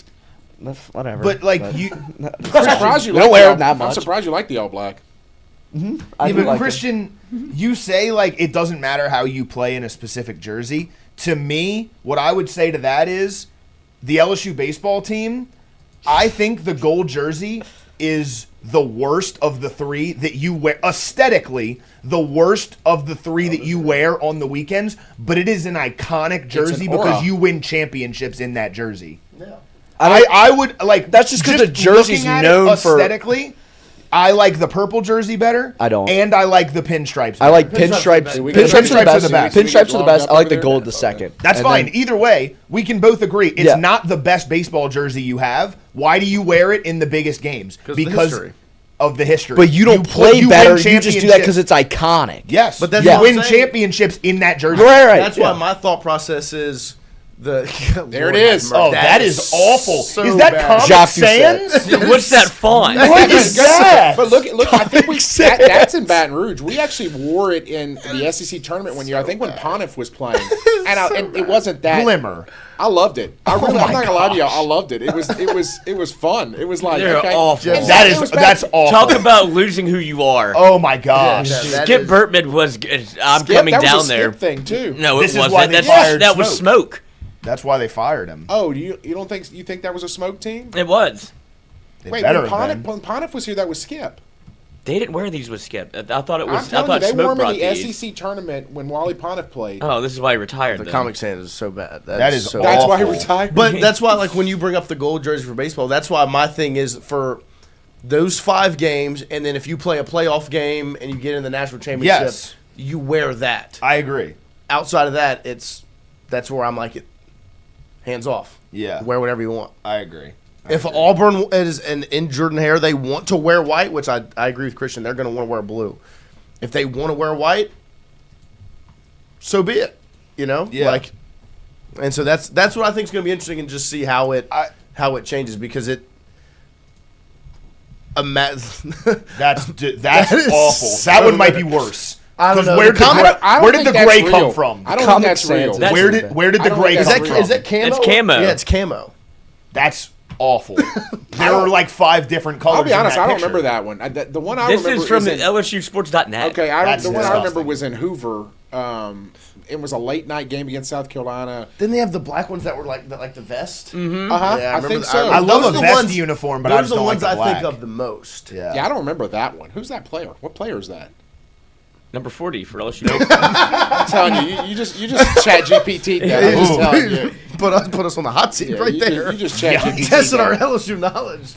But yeah, I'll so take the I loss on think it's an interesting discussion on what I LSU guess- football decides to do. I guess great what I'm summertime scared talk. of Because is if the players want to wear purple, No, 100%. Like, and that's where I'd love to know Lloyd's opinion on like my question. If, I have the perfect answer. Well, okay, go for it. If Jordan Seaton during his visit says, "I want to wear purple 3 times or I'm not coming," we absolutely will. No, we're not. I'm lying to you. By the time we get there, you'll never know. You'll forgot you even asked. That's what you do. You just lie. So, Lloyd, you don't like the purple? Oh, it's not that I don't like them. I'm big on the tradition. Yeah, It's part of it's ingrained into me as to It's LSU. funny. Look at the is. 2 jerseys we have in this. In this Well, because they don't office. give away the white ones. They're both purple. No, there's a lot of LSU fans and wherever else you'll see purple all the time, but it's like we never wear. It's it. the kinda novelty crazy. thing. That's why I agree with Noah. Why I think the recruits go and they wear the purple and they they wear the like- all white. Well, I it's also not even knowledge. It's just they like it. I Like, also they just think like the though. purple. I also think though that in a photo shoot, the purple pops more than the white. That was too. that's fair. 100%. I do think. And look, go back to the backdrop of. This Seton, is Quinn or- Stewart, or- outfielder, senior from Oh yeah, Quinn Odessa Stewart. Junior Oh, College. I remember Quinn Stewart. Yeah. 20 homers. How many? 20. 20. Portal. Finishing 2 in the nation. I think he has another year. Damn dead ball era. 2006. Yeah, I think the purple is good for the photo shoots. Yeah. Yeah. But from the new age player, games are photo shoots as well. 100%. And they probably want some Let me come pictures back of and them in the clarify purple this. jersey. I'm not going to be mad if they wear purple, right? Like I will. That's I will be. right, I'm not gonna be- there. I I'm will not be. gonna be I will be mad. agitated if they come out against Clemson in Texas. purple? No, Clemson. I've already stated my thoughts. I actually wouldn't mind Clemson. It's the first But, game like, of the year. It's a new era. No, it's not. It's a new era. You're starting off a new era. It's a new regime, a new taste in everybody's mouth. I LSU actually wouldn't football mind that coaches come and fucking go. LSU stays forever. one. I get it. No, I get it. I understand. Hell yeah. Forever. That's Hell yeah! Hell yeah. Come on! Spot that was awesome. Hey, how Clip that. how were Clip the- it. Someone how video were the screen cookies record last that. night? Cookies were great last night. Cooked perfectly. Yes. Shout out. Well, it Oh, has to you be like them a 12 little minutes. soft, don't you? 12 minutes? 12 minutes, you let them sit on the pan for a Yeah. few? No. Well, 10. Then we had to put them back in, so 12. Well, it depends on her. That's what it Oh, only took. yeah, It only that was took in you my Wait, room. two. sitting on the what? I was with my roommate. Oh, the pan. Him. You What'd did y'all this do with for a 2 guy? minutes? Oh yeah, we were making cookies. We just wanted something to eat before we I went to thought bed. you were hanging out with a girl last night No, making I was, cookies. I was with my roommate. Brady Oh, Booth. Yeah. that's why this was so disappointing. Yeah. What'd y'all do for 2 minutes? A little game of Fortnight. Dude, me and Luke, Busty was watching The Busty. Office with the. He was watching The Office with the earbud in, and I was watching the Jamie Vardy documentary. Who's that? Good He's a soccer documentary. player. By the way, The Dodgers won last night. They did. The Phillies won last night. They did. The Brewers won last night. Gage Jump won last Yeah, night. the Athletics phenomenal. won last night. Your soccer bet missed by a half. And let me just tell you, the freaking Connecticut, whatever they are called, they were up by 3 at half. I know. I watched the They entire lost by game. 17. So we sold. FB and GB sold. You two, out. Who's F boy? Oh, Fat Boy. So I missed one bet, and we're really. Here's the thing. I'm hitting tonight. Tonight, we're gonna stick to Thought real you were hitting sport. last Like, night. we're gonna stick to like if I we're need all the going NBA. baseball, we're all going baseball. We're not gonna mix in some WNBA and. Like, Well, some would argue that is a real sport. some would argue that it's not, right? I'm not saying it's not. I'm talking about from a parlay standpoint. Yeah. We're not going multi-sports tonight. Okay, Well, like the way you're censoring my bets. yes. Well, I'm Hey, fine if the we all want gambling to go like segment- on the finals. We're I not- think that's fair. We are not letting you bet on Maccabi Tel Aviv. If you have to bet on the finals. Yeah, tonight. No, that's fair. Everyone bets on the If finals. the gambling segment is sponsored by Mr. Fun's Travel, Yeah, Mr. that's Fun fine. gets to set the parameters. Yeah. Okay, that sounds good. So no betting on women. Is that the I'm parameter saying, number I'm one? saying you can. It's the oldest profession in the world. Like the thing is, I really think you just threw one up against the wall yesterday and Yeah, you didn't no, I even did. bet. Yeah, no. You didn't even. You cost us an opportunity. Well, yesterday. okay, GB was also I way didn't get off. See, GB's. I So actually- I was going to win because Oh, GB's okay. bet wasn't in my parlay. But mine should have hit. Like they were winning. Yeah. Hey, I actually thought that mine was gonna cash, but I get it. You know, it's fine. Hey, good call by you, not including my bet that ended up. Well, it losing. wouldn't allow me, so I couldn't find it. So it Oh, actually really? worked. So I'm literally sitting Probably there 'cause last it was a night, like, friendly. and I had $25 on it to win $600. I'm like, That would have been great. I know, and I'm like, I'm gonna win. We're gonna win this parlay, and I'm about to text Wyatt last night, and like, you blew it. He's the only one that lost from my parlay. I texted Christian that last wow. night. What a We do have the random group chat I'm in. Yeah, I'm live. They put together a parlay for tonight, and they asked for my leg, and I was like, "Ah, shit, I'm back All right. back in the business." So All I'm right, going to were give you them. ready? You didn't show And him so your this leg? is- Is this the group chat you don't know I'm the people? third in? leg in I'm this ready, I'm ready parlay. for mine. I'm ready. Do you not know? I've got 2 plays tonight for the NBA. Okay, I've got an NBA play as well. I'm going Julian Champagny over 9.5 points. Okay. I've bet it every single Spurs game in it. I just see this way over 9.5 points and over in whatever his threes are, because he Okay. All right, I can get behind that. All right, I am. on the intentions elsewhere. So I have 2 plays. We can figure out which one we want. I'm going to tell y'all that and it's funny because we talked about this yesterday, and will I play it? I'm taking the Knicks +5 tonight. That was my bet. I'm taking the Knicks, and that is my monster play. Now, you can have it because I'm going to give the over as my other play for the parlay, but that play, I love them plus. I like San Antonio to potentially win close, but I think the Knicks cover 8. 5. Okay. So, all right, so I'll say my play's so over your 218. monster is Knicks +5. Monster, so bet that alone. How many units? Monster units. Monster Chasing units. 40. monster 100-unit play. Oh wow. So for you, it's a $100 bet. For you, it's Well, no, that'd be $1,000 bet for me. My You unit bet is it- $10. Oh, I thought you bet $1. No, Okay. he bets $1. Okay. I'm a big dog. I'm a big I'm just roller. telling you right now, this is like, yeah, you'd be sweating. this is going You to want be to watch? You want to watch party it? 100 unit. Have you already placed this bet? I have. Oh, he's. I didn't nervous put about it? $10,000 on it. Okay, Let me just uh, say that, okay? 5,000. It's a lot of money Okay. I got on this game tonight, and Wow. so I'm It's taking. this Okay, is now this adds an element. I'm gonna be excited now. Now I'm rooting for the Knicks. I just put told you my just told roommate your to. your roommate to Yeah. A lot of money. All right, so So for the parlay, wait, but so GB's taking the Knicks anyway, so we'll put them in it. I'm right. taking Knicks money line. I was gonna take the points. I'll pick Okay, another so one though. you Let me pick go another No, one. no, we got I'm the gonna no. He's do- got the over. You. Because have I'm gonna the take Knicks the with over. points. Okay. I'm gonna take the over, so I'm over 218 and a half. So Chrissy has Knicks cover Yeah. on FanDuel. It is +4.5. Did it hurry? It's, I was it's gonna do diving. +5. You said +5 or I- +5.5. I We'll do like that. 5 Can we and a half. alternate it? Can you buy it up? At least you can. That 1 point might mean Yeah, something, I agree especially in tonight. the finals. Well, you making me get work a harder. stupid meaningless bucket at the end or something Exactly. like that. I'm scared of that 1 point. Yeah, I agree Knicks. with you. We're buying it up. Knicks +5.5 versus the Spurs. And then your player prop, Hoot Champagny. Yep. How I like that Over 9.5 Champagne points. problems. That feels low for Champagne. Over 9.5 points. All right. His over/under is set at 9.5 every game. Okay. Oh, also got a same game boost today here. Mm. And then you are over 218 and a half. 218 and a half. Over If you want to mix in some WNBA, since technically it's an NBA play, you can put some WNBA. No. I'm going to go in the finals. It's got to be an all finals play tonight. I agree. Game 1 in San Antonio. Okay, I'm going to bet a little bit with my heart here. This guy got me through some tough times when I was younger. I'm going to go Dylan Harper, 10-plus points. Ooh, okay. His dad got you through some tough times? His sister. It's Him. What did, You, of all people, should know exactly what I'm talking about. what did Dylan do for you? Well, we'll He talk played about really it. good for Rutgers. We'll talk about it off air. It was, So it's you have what? What is this? Over 10? Great night games. 10.5. Great night games. Yeah. Over 10.5. All right, Logan. Gage says Texas Tech money line. Do we add it? He's a big softball guy. He is. Dude, the He softball does World Series know is fucking softball. electric. He does It is know fun. softball. It's so much Not fun, opposed. dude. Throw it in. Well, but then we're going off of our No, we finals need thing. one parlay to be all finals. I got mine. and then I want to hear Lloyd's friend one too, because I'm going to bet that as well. That's 100 units. What you got? Landry Chambly.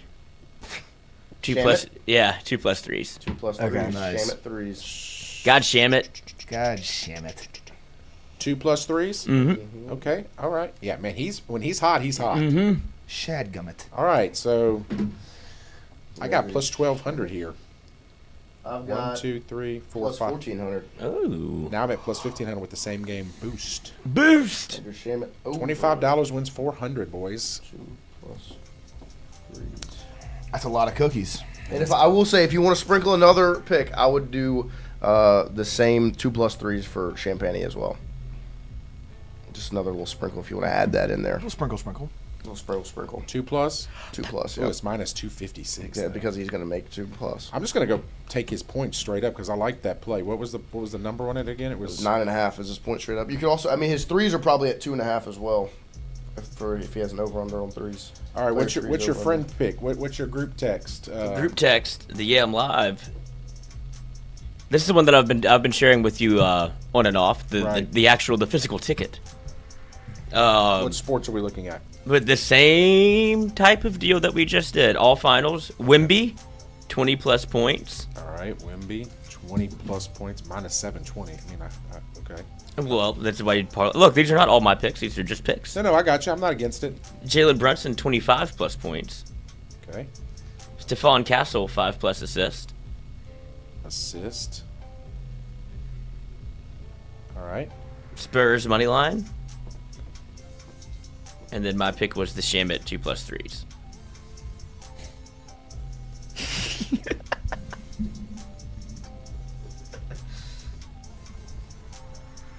The boards have been hot. There we go. So we've got the so I'll run through them all. The monster from Mr. Fun is Knicks plus 5.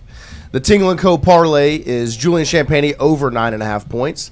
Knicks plus 5.5. Knicks Spurs over 218.5. Dylan Harper over 10.5 points, and Landry Shamit plus 2 plus 3s. And then Lloyd's Buddies Yam Live group chat parlay. Wimby 20 plus points, Brunson 25 plus points, Castle 5 plus assists, Spurs money line, and Shamit 2 plus 3s.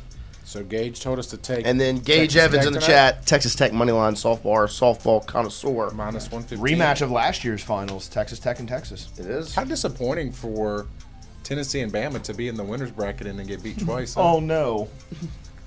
It is a real sport. Wyatt. No, it is a real sport. I'm Wyatt. saying I Wyatt. hate He Alabama, hates and Alabama and Tennessee. Texas. I know I'm being funny. Yeah. I'm being funny. Wyatt. Yeah, it didn't. Let's Hey, okay. don't. I'm gonna bet $30 on Texas. Can I Tech. inquire as to your Knicks bet? Now, is that Okay. is that you or is that from? No, that is Your that man. is- It's from so on high That is actually from another person that you don't get from often. that I don't get often. That is Yes. a special guy that sends Oh. every once in a while, and I put a little money down for What it. was today. what was his reasoning? Did he have like I'll a read it to you if you'd like Okay. me to. Probably not. I'm Supposed just glad. to. I'm Probably I'm not glad it's not supposed Knicks to. money line rest game? because I would oppose heavily if it was Knicks money line. Yeah. I agree. I think Spurs win. All right. Tonight it's back to the NBA playoffs, and I'm on the Knicks. New York has won 11 straight playoff games, and I'm riding them in this spot. Take the points, but I like the Knicks to win this one. Good luck. I also Wow. agree. Like I No I might rating. make a I might play. get my roommate to do a money line bet. No rating play? No rating. What does is that he mean? calls it. That means Like X-rated? That means like that's his top play. Oh, okay. No rating. So I Put the house on it. so when I say, and I mean, clearly I'm not betting $5,000 on this game. I mean, I don't bet that kind of money, but it's pretty high for me. All right. That's it. Damn it. Now I have to bet on it. Yeah. See, I think Spurs win, which is why I'm okay with Nick's point. So I woke up this morning, and I was thinking about your conversation yesterday with the rest and all that stuff. I thought about you asking me, like, am I going to go against him if he comes back with my normal guy was on the over today. So I'm like, okay, I'm going to take the over. We'll put them together. I started thinking about back in the day when the Lakers went on that run that year and they were undefeated in the playoffs when Kobe and Shaq, and then they lost Game 1 to Philadelphia at home. Yeah, the Tyronn Lue game. Yes, and so I'm like, do the Knicks win this one? Do they keep it close? They've just been playing such good basketball, and so it's like I'm really torn because I like the Spurs to win the game. In Game 1, I love the home team. But also, Game 1 is the one where when the opposing team can get usually, right?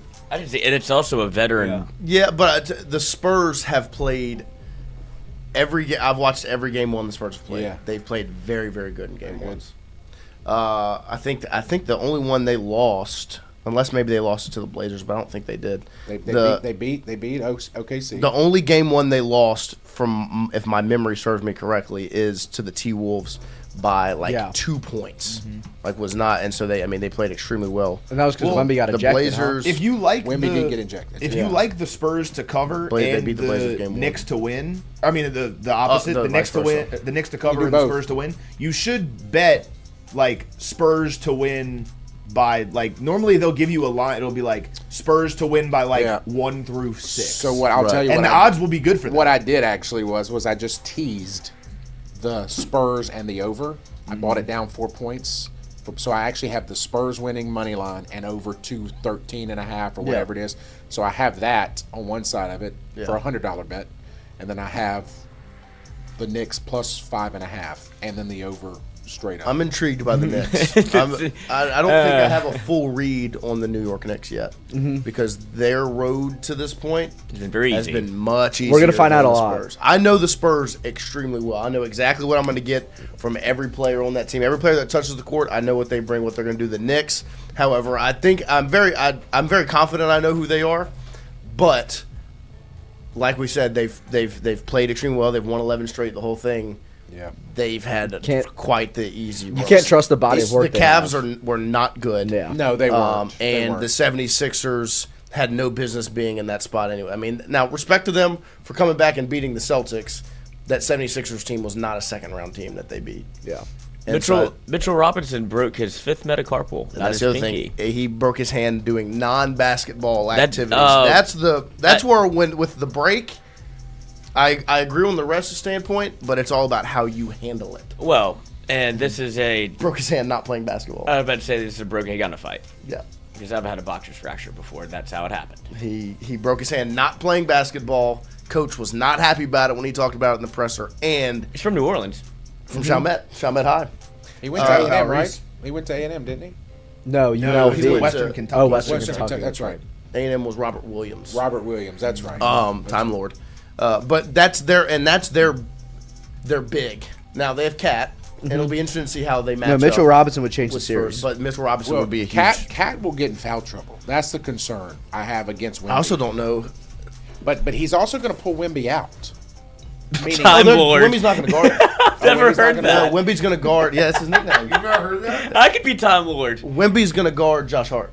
If I'm going to look at the way. put a little money on Josh Hart to score 10-point-plus points. I think that's valid because what they're going to do, what the Spurs have always done, is they put Wemby on the worst 3-point shooter on the floor for the other team so that he can roam. he can roam. They don't want him on now, especially they don't want him on Cat. So because who's on going to Cat, guard he has- Cat? Anobi? No, I mean they have. They'll put Cornette in. I mean they have size. Like they'll have. No, Anobi's on their own team. Yeah, Jesus yeah. Christ. They will have a plan. The thing is, if Cat is on the perimeter, you can guard him with whoever. Yeah. It's when he's in the lane, and that's why you have Wemby. The Spurs are are a very well coached team. Like the way they structure their defense, the guys they have on the ball, like Champagne, Vassell, Harper, Castle, Fox, all very good on ball defenders. And so they will pressure the ball, and they are structured exactly how you should build a team. They're going to pressure the ball, and if they get beat, because that's the threat when you press up and you're on the ball like that, the threat is they blow by. You can blow by us all you want because we have 7'5" in the lane. Yeah. You know? And so then you're going to live and die, which is why I like your Hart pick. They're going to live and die on Josh Hart threes, which is exactly what the Spurs want. Not that he can't make them, because he can, but if Josh Hart shoots 15 threes in a game, the Spurs are extremely happy. It's going to be a fun night. That's why I think if the Knicks win the finals, sneaky finals MVP Cat, because if he can get hot from behind the arc, that's tough to stop, because then you got to bring Wemby off of Hart, and then you have a mismatch there. Yeah. Yeah, it'll be interesting. I don't think they'll bring Wemby. I don't think Wemby will guard Cat on the perimeter. I mean, they'll try to get switches. They'll try to see what they can do, but is Robinson out? It's going to be interesting. Yeah, he broke his hand. But I saw something the other day that said he's going to play. I mean, he might. Yeah, no, I think he's going to come back. But I mean, a broken hand's tough. Yeah, especially if you're going to be like in the down and low, and he's an enforcer too. Vicodin. Yeah, shoot him up. Tore it all right in. Right in the hand. Right so it'll be interesting. I am excited for it. What peptides. He needs peptides. I'm sure it's 7. 7:30. Because I'd like to go to the buffet and fill up a plate. You're gonna do that at halftime. At halftime, you will. I'd love to do that. It's I was going to go last 7:30 night. p.m. tonight. If I remember, the buffet Louisiana, they do like a take-home deal for like $9. In the last 30 minutes, they're open. You get $8. You get to-go boxes, and you can go fill up on food. Mm-hmm. This is what an introduction for Wyatt. If I remember correctly, we went there. We went there the other day. I know that's what I'm saying. No, but what a find for you. Oh, yeah. What? That's my dream. Yeah, life-changing. Well, look, you know where I went for dinner last night? Sonic. Fuego. Oh, how was it? Better? Really good. It was better. And you know what, Lloyd? In your honor, frozen margarita. Through the drive-through. Oh, see, now you're back on my list. I know. I did it right. I'm going to be like that Wait, guy they're that allowed to killed serve- himself. I went original because you're a traditionalist. I was like, no strawberry. First time trying the margarita, got to go with $5. Absolutely. I didn't know They put a little tape on the thing. Didn't stop me. No. Like a drive-through daiquiri. Yeah. Oh yeah, they put the tape on They it. do drive-through daiquiris. Yeah. I mean, No, it was very So if nice. the tape's off, you get in trouble. Yeah, that means you've been drinking it. You can't can't give serve it them- like that. You cannot serve it without the tape on it. And Right. if you get pulled over and there's no tape on it, then you would get Possibly get in trouble, or you That's just what I tape it thought. Get back. pulled over, you I've call heard me. this I got a before. guy. Okay, sounds got it. good. Just send me that won't. But number. it I'm was not like really that. good. Did you ever get your job? No, I called him on Monday. Haven't heard back.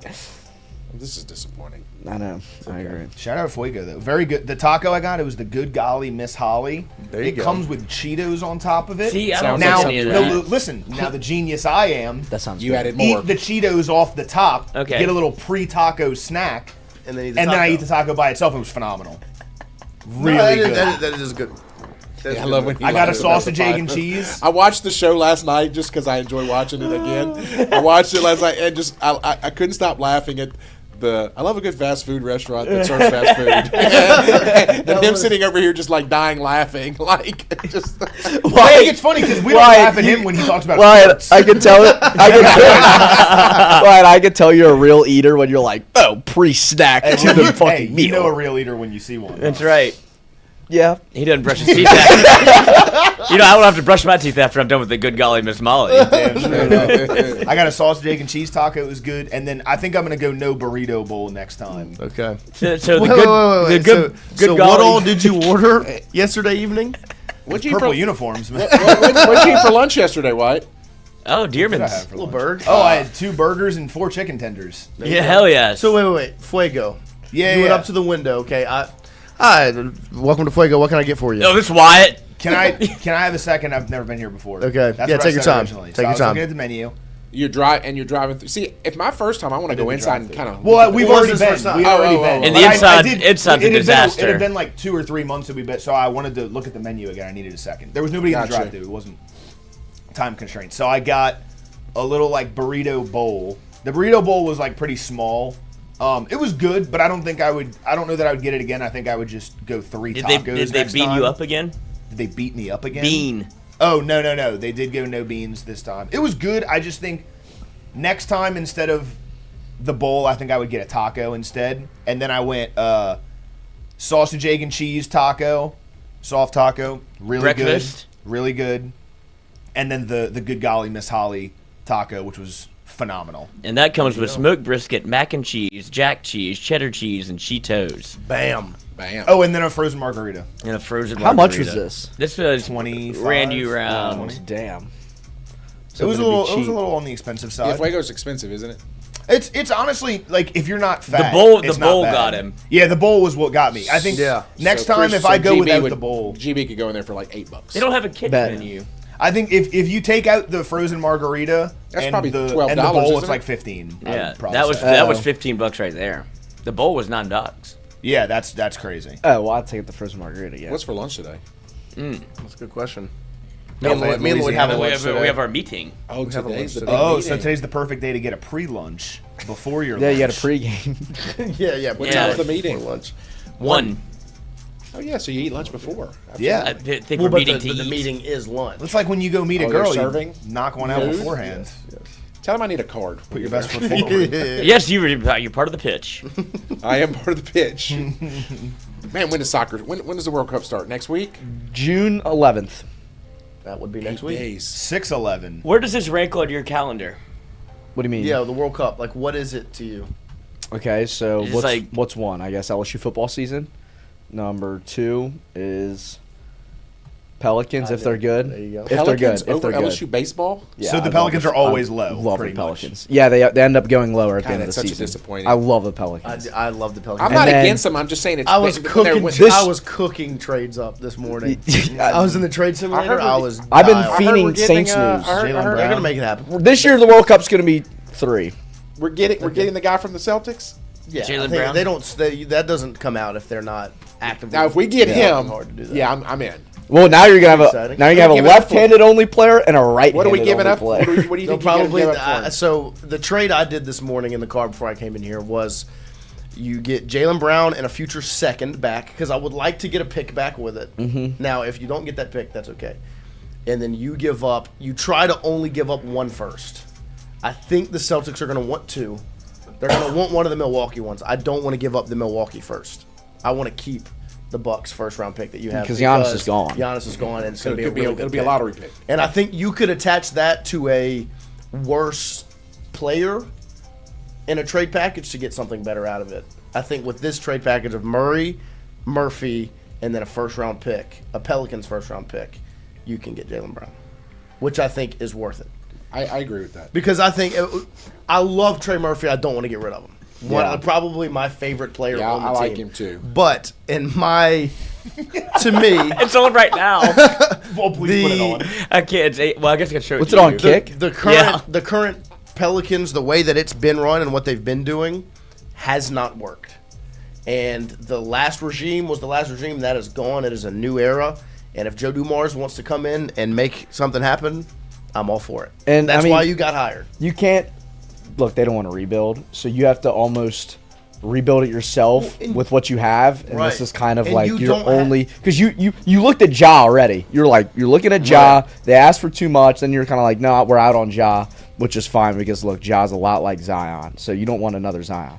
Jalen Brown knows. I mean, he's kind of a winner. So like you add Jalen Brown. NBA player, a Finals MVP, and an All-Star on your team. And let he me- plays defense, and he plays offense, and he's got accolades. He's won a finals already. And you Yeah. are keeping your best player. yeah. Which is the win in the whole thing. I know Zion is very hit or miss the whole thing. He is your best player. Yes, And so you 100%. And so my thing is, even if you don't, because what is success for the Pelicans franchise? Go to the playoffs and win a series. Something that I've watched happen in my lifetime. Once. What, twice? The Hornets did it with CP, and then you did it with AD in 2018. Yeah, Cal Poly. Yeah. Yeah, CP3. That makes it worse. Who did we beat with? We beat 2018. They we beat crushed Portland. the Blazers. Blazers. It was They lost to the awesome. Spurs. That was And incredible. then they, Oh. Didn't we Uh-huh. sweep Yeah. them? Drew Holiday. They lost to Yeah, the Warriors, Ron huh? Rondo lost to the Shout Warriors out in the Miritich, second round. man. I miss Miritich. That team would have been way better if Boogie doesn't get hurt. But I agreed.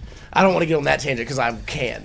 But the that's Warriors why would've had to answer with for this Boogie. team, I think if you go get Jalen Brown, you make just that trade, you're instantly a playoff team. Oh, that would be fantastic. And then that's a win. Now, ultimately, if you don't end up becoming a finals winner, you at least got yourself in a position where you're good enough that if you ship Jaylen Brown off, Zion off, maybe Queen in a couple of years, like 7 years down the line, you can get you can do what the Thunder did, essentially, where they went all in on PG, Russ, whatever. The reason the Thunder are good right now was because that failed, and they shipped those players off for a bunch of picks.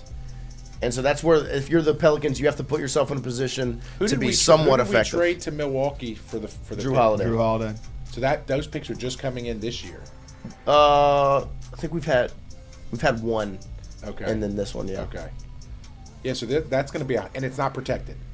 So that's a going to be swap. It's a swap worst. Raw. So we swap picks. So Okay. like if theirs is higher than ours, like if they get the second pick, we get the 10th pick. We get the second. We get the second. They get the 10th. Yeah. Okay. You know, and so the dream would be if, say, Jaylen Brown and Zion, it doesn't work in 3 years, you can ship. But like you want Zion to play up his trade potential because right now It's not good. Yeah. So if you can get Zion over the next 5 years to play better, you win some playoff series. Can't he make gets to him leave. play. So we don't have anything pick wise this year, do we? No, traded away for Derek Queen. No, Idiots. there's apparently Which is why you have to second do what you're rounders doing. film being posted on Pelicans YouTube. Which is why you have to do what you're doing right now. You don't have a pick, so you can't rebuild. Like genuinely, you don't have So the you gotta ability to you gotta rebuild. get a guy. So you got to find a way to get good now. And it's worrying because you do have a good timeline with Fears and Queen. Now, I don't know if Queen will really turn into much, but Fears will. Well, you also need to go get a 5 because Queen's not a 5. Right, yeah. That's part of and Eves is not the. Well, he's a Queen. bench 5. Queen is a 5. He's just too small to be a 5, and he's not good enough to be a 4, which sucks. So Fears is your point. Zion's running the 4. yeah. So there's a couple lineups they can roll out there. You can roll out an all-offense lineup and suck defensively. If you go Fears, and now you won't suck defensively because you'll have Herb out there, but Fears, Herb, Brown, Zion, Queen. But you're just not good defensively that way. Or you could go Fears, Brown, Zion, Queen, Messi, which you're better defensively. You're not as good offensively. You can't shoot a lick with that lineup. Yeah. But And you're going to have to play a team that has a bad power forward because Queen is going to get killed on defense. So much like I've done, I interrupted your ranking, so I apologize. So back to your rankings. Oh. So LSU he said football World Cup 1. 3, right? World Cup 3. 3 this year, but it's probably going to go up to 2, honestly, because, dude, there's nothing better than a U.S. soccer game. Like, that shit That's is- what I was saying. I figured every 4 years you would Like, be like, it's like I want there them should to be- win the World Cup more than a lot of things. Like, that would be so much And I don't fun. think we're ever going to do it. No, I don't think so either. But it would encapsulate the whole country. World Cup, Pels NBA championship. U.S. World Cup. Yeah, 100%. Well, and the reason why is because the U.S. is in the World Cup.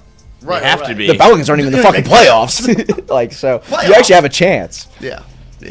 So it'll be. They fun. could change I just though. want to That get could to the change. knockout stage this year, right? And we should. That will right? no, Like, no, y'all that will talked happen. about- I want You them to guys get to a know the knockout stage last quarterfinal. time? If they can get to Who a did we lose to? quarterfinal, Netherlands. Yeah. If they can get to the quarterfinal, that would be. If they can win You a quarterfinal, win one that would be knockout success. stage game, it would be incredible. Yes. Like that would And be it's easier awesome. now because they expanded the World Cup. There's more teams, so that means your group stage. If you get group this year, you're kind of ass. Like you're more ass than what you were in the past. more ass in the past. What So it was cool though in 2014, they had Germany in their group who won the World Cup, Portugal with prime Ronaldo yes. in their group, and they had Ghana, who I think they had lost to in 2010. They beat Ghana, scored on them in 20 seconds. They win that game. They are up 2-1, I want to say, against Portugal, And they tied at the end. and they tied at the end. But they almost And then we tied Germany, and didn't they we? tied Germany. They parked the bus the whole game, and they tied Germany. But they advanced out of Probably the group because of they were death. clearly worse. Yeah, but that's not our style. That wasn't our style in 2014. Yeah, we were an offensive soccer team in 2014. Yeah, but they used it because they were clearly worse. And It worked. if they Sure. didn't do that, you would have lost the game by a lot. Yeah. Okay. Glad we're on the same page. Yeah. Do you think the Pels trade anybody else other than Murray and? There was rumors 2 weeks ago Zion's not coming back, and then it kind of came out that like Zion was like, yeah, If I you want to go stay get Jaylen Brown, it's because you're keeping Zion. Yeah. in my opinion. because he doesn't play Zion's position. Right, Yeah. and it would make Zion a 2, which is what needs to happen at this point. Oh, man, that would be because you do a right hand ball dominant player now. You got to. That would be. Or I guess you have a left. You have a left. You have now a left, you got a right. Yeah. There you go. You have no shooting. Holy shit. No, you can't shoot You it. have That's no why I shooting. think there has to be more trades down the line. Now I think this team's gonna. I think they're gonna scratch their way into the play. If they've already get Jaylen Brown, they make the playoffs as a 6 seed. I think just because it's I Jaylen mean, Brown, you and they'd play be the team as well. they'd be grit and grind with Jamal Mosley too. Like, yeah, they're getting beat first round, but I think they make the playoffs. I just think it's interesting. The Celtics I think it's more interesting for the Celtics than it is the Pelicans. Because Yeah, why do the Celtics want to get rid of him? that's the interest. They've always wanted. They've been talking about it for years. because Yeah. you have 2 1s, right? Yeah. Like Well, what a problem. and so it's like it comes down to can they handle it, and they lost in the first round this year, even though Tatum was hurt and then comes back and the whole thing. Like Jaylen Brown was like an MVP finalist at one point during the season. Yeah. Yeah, he and was then playing out of Tatum his comes mind. back, and it's like, oh, you have to be at 2 again. It's like, what do you mean? Did you just watch? And then his hairline starts rubbing off on people, and it's like, all right, this guy needs to get the fuck. Send him to the Pelicans. His hairline's rubbing off. Send him to the Pelicans. Yep, that's Well, where you end your thanks. career. We'll take him. But do you think if you get Jaylen Brown, because my sentiment when they had Zion and BI was, one, I didn't think they fit very well together because Right. neither of them can shoot from the outside very well. But also I think there was a sentiment of like you didn't necessarily know who your one was on that team, even though everyone wanted it to be Right. Zion. Well, This one if they announces- get Jaylen Brown, does Jaylen Brown become the one, do you think? You're getting Jaylen Brown because Yeah. you want Zion to be the 2. Like, you have given Z the chance to be a 1. He hasn't done it. Right. Yeah. And you're essentially turning the page You on won the 45 Zion games in 2 era in years. general. Right. Like, Zion's era was when Griffin was here. That was a failure. Now that you have Dumars, Zion's not his guy. You know what And so- Zion is now. And Zion's a 2. So we'll take a quick break here. We have Heath Schroyer, the senior deputy AD, joining us at as we open up at technically hour number 3 this morning. We'll take a quick break. We'll come back with Heath Schroyer right after this. Wardo's was created in honor of Alan Ward Granning III, fondly known by family and friends as Wardo. In 2019, the oldest brother of the tribe passed away unexpectedly. His remaining siblings and loved ones wanted to honor his memory in a special way. In 2022, Ward's family decided to combine the need for a sandwich shop in downtown Natchez with a desire to pay tribute to Ward's love of good friends, good times, and great food. Through blood, sweat, tears, and countless hours of hard work, Wardo's was born.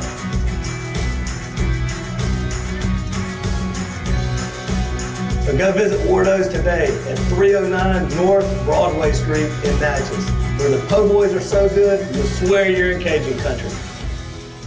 Hey, Miss Lou, come visit us, Tom and Wright Granning at GOMART on the Go Deli. GOMART has clean restrooms, community coffee, an awesome beer cave, and a great selection of anything you may need. Located at the corner of Highland Boulevard and Highway 61 South in Natchez.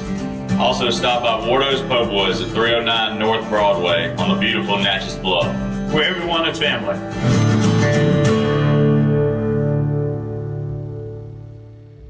When it comes to your home, the roof over your head matters. At CAS Roofing, we don't just install shingles, we build peace of mind. With years of experience and a commitment to craftsmanship, our team shows up on time, gets the job done right, and treats every project like it's our own home. Whether it's repair, a replacement, or storm damage that caught you off guard, CAS Roofing is ready. We're local, we're dependable, and we stand behind every nail, every shingle, and every promise we make. Because at the end of the day, it's not just about roofing, it's about protecting what matters most. CAS Roofing, built on trust, backed by quality.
All right, welcome back here as we open up the 10 o'clock hour with the Senior Deputy AD, Heath Schroyer, who made his way in this morning. Of course, we appreciate that. Good morning, sir. How are you? I'm doing great, man. Thank you all for having me. This is awesome. Of course. What a setup. It is. It's the best. Shout out to our house here at Southern Regional Medical Center. Jace, of course, stuck around. They take great care of us, and we appreciate them. 100%, man. This is impressive.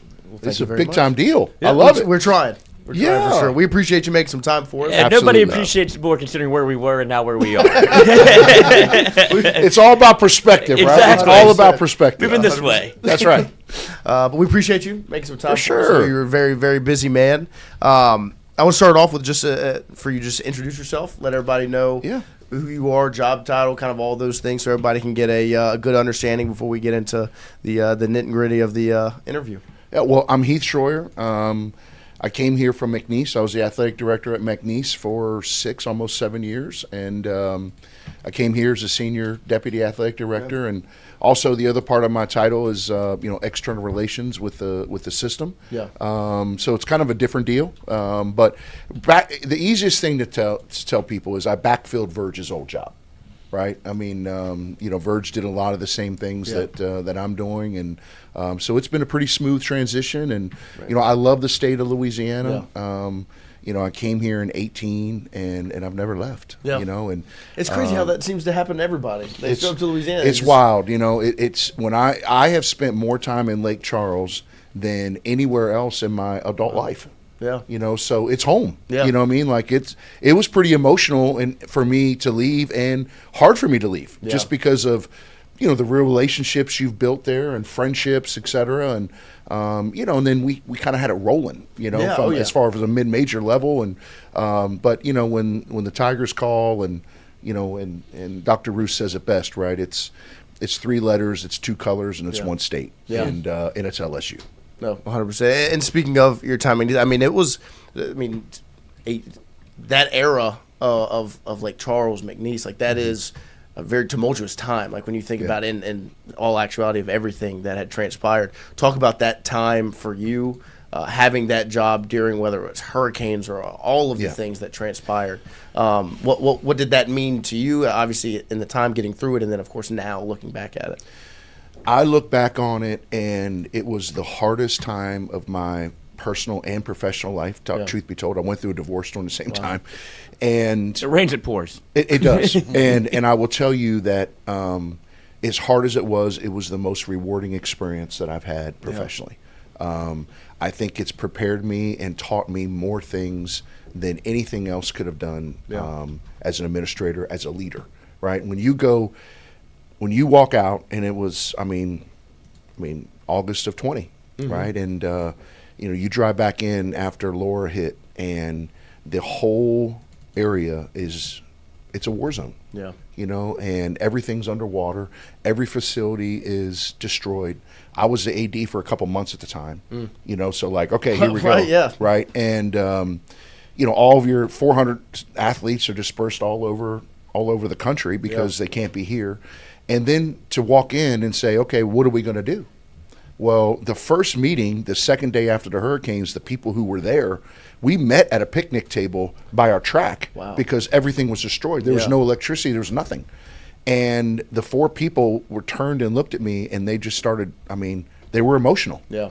And at that moment, I've always kind of been a man of faith, but at that moment I realized that I was put in Louisiana for something bigger than anything I could have imagined, let alone coaching basketball or being an athletic director. I was there to truly help rebuild a community, and it's something you think about where we were, right? August of 2020, and then when we left, 3 straight NCAA tournaments, the only school in the UL system that was in the black from an athletic department, 19 championships. It was, I'm really, really proud of what we've done, and I surrounded myself with great people. Many of them are still there, and it was the most, like I said, that and going and coaching all across the country, I would not trade those 2 experiences for anything to prepare me for what the job I have now. Yeah. No, I mean, beyond the I mean, we were talking a little bit before we went on the air of how you're leaving McNeese, like the position it was in, like, I mean, men's and women's basketball, great it's been. And so talk about that, the town of Lake Charles, McNeese, and just where it is right now that you've been able to, of course, now take the job at LSU, but leaving somewhere better than you found it, for sure. I had a couple opportunities in the last 2 years to leave and take AD jobs at the FBS level. Yeah. And I turned them down because I just didn't feel like the job was done yet, and I felt good about leaving because, the contracts that we signed, there's more money that's ever been at McNeese from the athletic department. It's set, it's rolling, but Lake Charles will always be special to me. It's my home. Yeah. People ask me now, where are you from? I'm from Lake Charles because I didn't grow up there. Right. But like I said, I've spent more time in Louisiana and Lake Charles than anywhere else in my, professional life. Yeah. So the people are really special. I love the state of Louisiana. It's a funny story. When I moved here, I had a coaching buddy tell me, he's like, listen, when you go to Louisiana, one of two things are going to happen. Number one is you're going to embrace the culture. The people are going to love you, and you're never going to want to leave. Right. Or two, you're going to look around, and you're going to go through the first Mardi Gras and crawfish season and say, these people are the craziest people, and get me the hell out of here as fast as possible, right? And the first time I showed up, literally, March of 18, I didn't know what a crawfish boil was, right? Right. And so I show up to a crawfish boil at a donor's house, and I'm in like a dress shirt like this and jeans. And the guy pulls me aside and goes, "What are you doing, man?" I'm like, "Oh, I'm here for the boil." Like, I don't know, And so he takes me and throws me a T-shirt and goes, "Come on." And so now, fast forward, I had crawfish last weekend. I'm sucking heads, and it's freaking great, man. I'm like, it's been awesome. I absolutely love this state, and it's an honor to live here and be here, and especially what we got going on at LSU. It's it was just one of those things. It was time. Yeah. I felt good about leaving because of what we've built and what is there, but I was ready for the next challenge. Well, we put it, you can either be Will Wade or you can be Brian Kelly. You're either going to embrace it and love it and never want to leave, or you can be like, look around and go, exactly, like, get me the fuck out of here because I just don't get it. And that's right. Like you, when you come back and you're like, this is where I'm supposed to be. That's exactly right. And I think that, I would tell anybody, when you move here, embrace the people. Yeah. Because if you do that, the people will embrace you tenfold. Literally gave you a shirt off his back. That's exactly the truth. Walked in, pulled out a whole T-shirt, and I'm like, what? He goes, trust me. Right. So then I'm like, okay, well, I'm learning how to do it. And now, literally, last weekend, we had my girlfriend and my son and I had crawfish, and I literally start laughing because I'm like sucking heads, throwing them. I'm like, I'm a pro. Right. It's the best. Yeah. And then now this next chapter at LSU and what's already being built. Like we look back at the last athletic calendar. It's like, whew, that was a rough year for sure. Athletics, but there's so much positivity. Yeah. Because of what's on the horizon. Yeah. Talk about the job that you've been able to do since getting here and Verge and just putting LSU on the track that it's on now, looking forward at what's next. I think that, what we have in place right now, and it's all about people, right? And I think when you look at the coaches that are in place, the success that they have historically had, I think LSU is on the verge of having, a 3 to 5, 5 to 7 year run here that could go down in history as one of the most impressive runs in the history of athletics. Yeah. I know that's a big statement, but when you look at some of the coaches we have in place, especially at the 4 or 5 major sports, they're winners. Yeah. And I think that obviously the athletics is changing so fast, and you have to view things differently, and you have to look at it truly as a business. But it's exciting times. I was out at football, practice 3 or 4 times when I got here at the end of the spring, and just what Coach Kiffin and Billy the GM and Adam, those guys do an amazing job. But what they do and how they do it, it's really, really impressive. And obviously you got Coach Malky and Jay and it's a great group.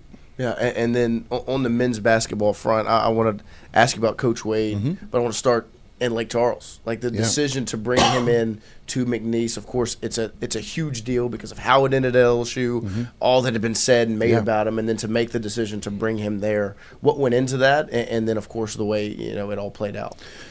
That's a great question. It was a lot. Yeah. I've known Will for a long time. He was coaching at Tennessee Chattanooga years ago, and I was at Tennessee Martin at the time. Wow. So we were in the same gyms and things like that, and we just always stayed in touch. And if you know Will, he's one of those guys that's truly a relationship guy. Yeah. He's always going to send you a text here or there or whatever. And so obviously everyone knew kind of what went on here, and I didn't know. I just read it. Of course. And so fast forward, and I knew we needed to make a change basketball-wise, and so I flew to Nashville, and I met with him.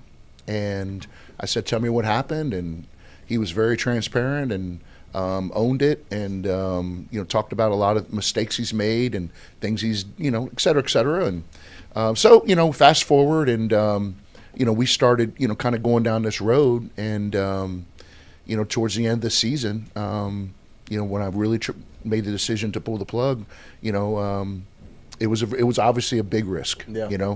My career was on the line too. Right. Because at that point, people didn't know that we didn't know if he was ever going to coach again. Yeah. Let alone that year, right? And the president at the time was like, people were like, okay, this is kind of on you, and as the AD. And I always thought about it from a different perspective. It's like, okay, well, if it's on me, then if it works, it's on me too. Yeah, right. That's right. But it was. But I thought that, again, we were still. You go back all that time, we were still recovering from the hurt. There were still blue tarps on the roofs, right? People still fighting insurance, et cetera, et cetera. We're still rebuilding. We're not really full time into our facility yet. Yeah. And I felt like it was a risk, but I felt like it could be something that could truly galvanize this community, continue to bring it together, and really give the community something that they could really look at and say, man, we can actually do this. Right. Because I said for the longest time when I was at McNeese is that when I first got there, it was like, oh, we can't do that. We're just McNeese. No, we're McNeese, right? Yeah.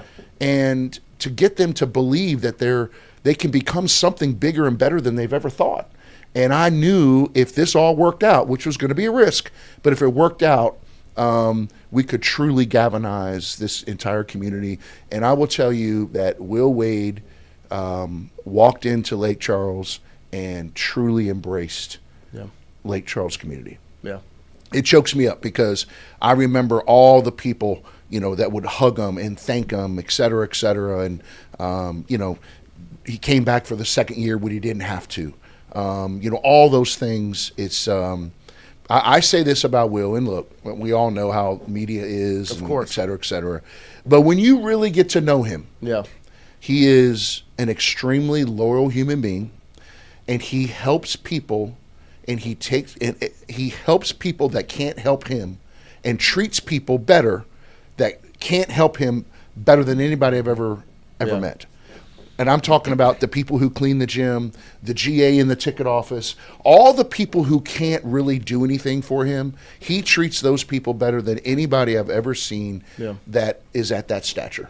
And I've said this before. If he gave out 10 $20 gift cards to, the people who clean the building and the GAs, I bet you he gave 400. Yeah. Right, of thank you for your help. I love this part too. And people, be like, what are you talking about? Like at McNeese, we would play double headers, on Saturdays. So men's and women's would play first and then men's would play second. Well, every home game, coach would come out and he would sit in the stands. And then about midway through the first quarter, he would go out and stand in line at the concession stand This is no BS now. Okay. I'm like, what in the world are you doing, bro?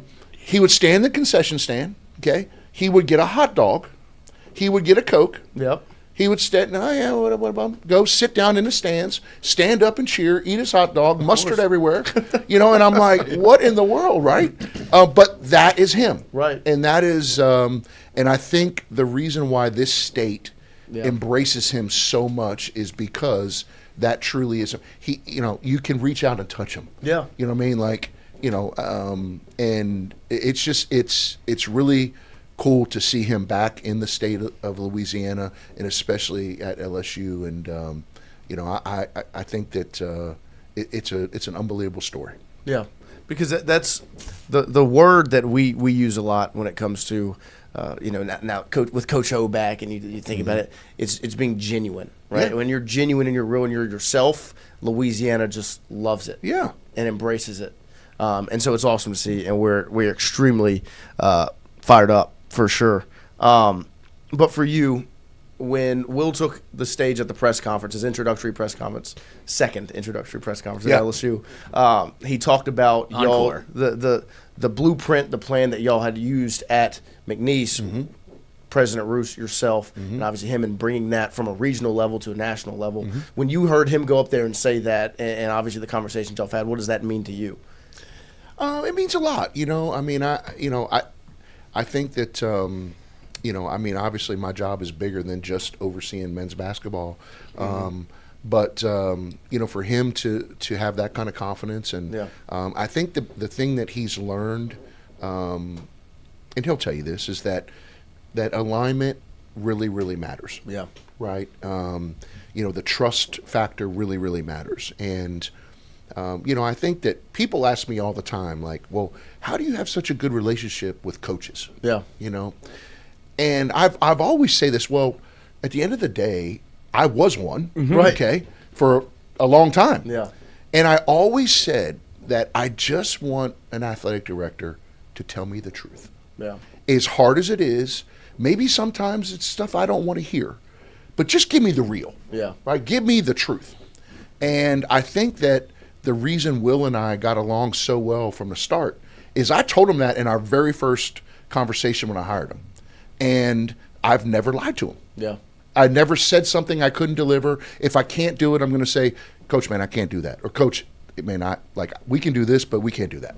Like, I don't have the money to do this. I have the money to do it. Like, and just be, and I think he truly respected that. Yeah. And I think that, he knew that about me. And so obviously for him to be able to go up there and say that, it's because of the relationship we built. And you can't really truly build a relationship if you don't have trust. Yeah. And you can't have trust if you don't tell people the truth. Yeah.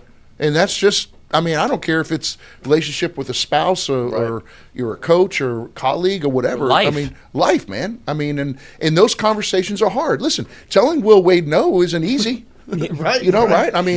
Especially when you're at McNeese, right? Yeah. But I think he respected the fact that there were times I did. Yeah. And that's where our relationship really grew from that. Yeah. President Roos, obviously The best. That was going to be my question. You just talk about him, your relationship with him, and what LSU has in President Roos. Well, look, Dr. Roos and I are really, really close. Yeah. We worked hand in hand every single day for 6 years. Yeah. He was, over the foundation for a while, executive VP, then became the president. And he and I truly, built McNeese from the ashes, from the hurricanes, and we did it together. And we probably talked 5 times a day for 6 years, right? So he's an unbelievable leader. I've grew a lot as a leader being under him. Yeah. The things that, people wouldn't realize is that, yes, we have a great relationship and really a friendship, but when I walked in that office, it was business, and he held me accountable just like he did the provost, et cetera, right? So I always respected that because going back to my coaching days, just tell me the truth. Yeah. Right? But he's an unbelievable leader. He's a visionary. I've never been around anyone who loves this state more. When you look back at what he is putting in place, I think the next decade they'll write books about what he's going to do at Louisiana, in the state of Louisiana. That he's going to change how we educate the state of Louisiana. He's unbelievable at putting people in a room and getting them all going in one direction. Yeah. When you look at what he's done with these regional institutions already, it's amazing. Yeah. I mean, it truly is amazing, and I love him. I respect him, and he's no BS, and he knows exactly what he wants to do and how he wants to do it. I respect him. I think he's the best lead. I don't think. I've been around a lot of people in 30-some years now in college athletics. Yeah. I've been around a lot of ADs, a lot of presidents, a lot of chancellors, board members, et cetera, et cetera.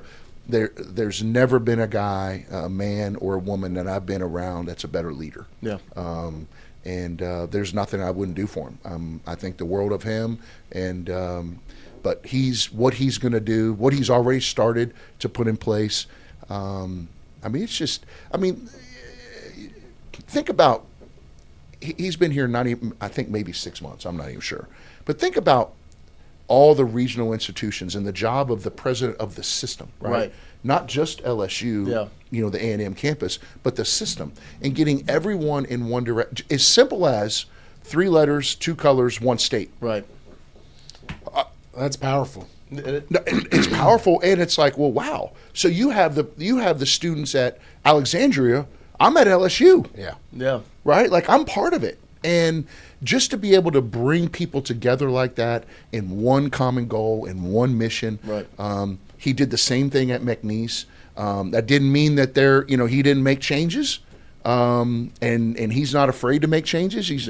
And I think to be a great leader, you can't be afraid to, upset the apple cart once in a while, because I think that's healthy. He's not afraid to do that. But he gets everyone moving in one direction, and when you can do that, you can accomplish amazing things. Yeah. My next question is the brand that is LSU, right? Being at McNeese and witnessing it right in the state, but then now walking around with the 2 colors on the 3 letters. What is that brand? I think it's one of the most iconic brands in the world. Yeah. Truth be told, I mean, I think that.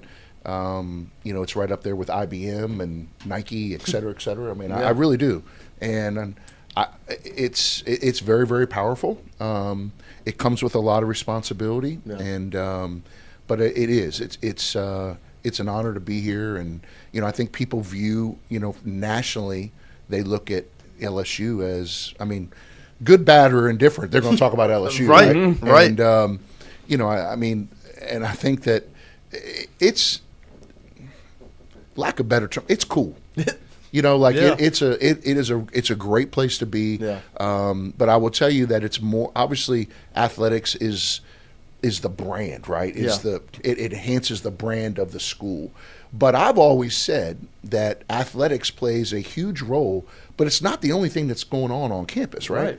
But I think that when you have a really, really prominent athletic program, it leads to enrollment. Yes. It leads to that person in Boston, Massachusetts, who wants to be a neurosurgeon. Okay, where do I want to go? Man, that football game is lit. Right? I want to be there, right? Right. And then that person comes down here and, as like Dr. Roos says, marries a Boudreaux, and that, you know what I mean? Like you never left. Correct, right? Gotcha. And they start sucking. They start sucking heads with crawfish, and here we go. But I think that when you have a prominent athletic program, it enhances the academic profile, which in turn eventually enhances the economy of the state. Yeah. So that's the part that's really, really powerful. I understand that mission. It was the same mission that Dr. Roos had at McNeese. It's the same, mission here, at LSU and or similar. And I think that that part of it is it's amazing to be a part of that. It's it's the front porch, right? It's the front porch to everything. Mm-hmm. And I couldn't agree with you more, Heath. And I, as an LSU alum, as a super basketball fan, I'm so excited that you're here. We got the opportunity to meet Heath and Dr. Roos when Will first got the job. Yeah, that's right. Will brought them to meet Charles. and myself, and they came in with McNeese shirts, and you could just feel this energy right away, right? And so actually Heath sends this text message every Sunday, which I haven't got one in a couple Sundays. You've been lacking. No. Really? Yeah, I haven't gotten it the last couple Sundays. Okay, I'm going to go back and look because I thought I saw it. Yeah, Okay. 3 at once. Yeah. It's in the mail. Yeah. Excuse me. He sends this motivational text every Sunday. So we meet him on a Monday or Tuesday, and that you could just feel this passion, right? And from both of them and from Will, and I'm like, man, they got it going on at McNeese, right? Well, then all of a sudden, like, I get a text from him that day. Great meeting you guys.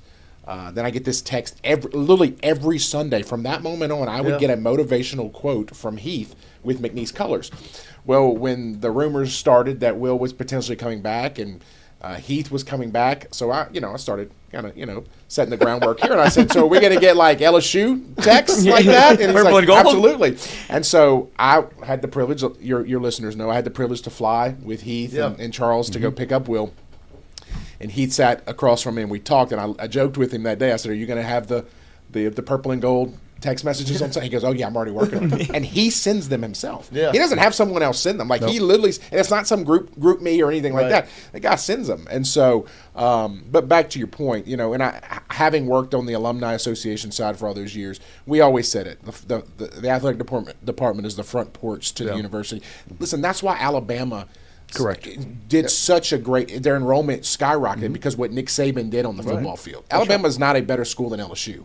And we used to say that all the time. The mid-career earnings of an LSU grad is much higher than an Alabama grad. But because they were winning national championships in football, people from Baton Rouge were going to Tuscaloosa. I mean, Tuscaloosa, the town became better because they were winning. That's it. Nick Saban took it to that level. And that is what Will Wade does for LSU. And thank God we got him back. And I know you were a part of it, and Dr. Bruce was definitely a major part of that too. But from a fan standpoint, it's going to be great to see the PMAC rocking again.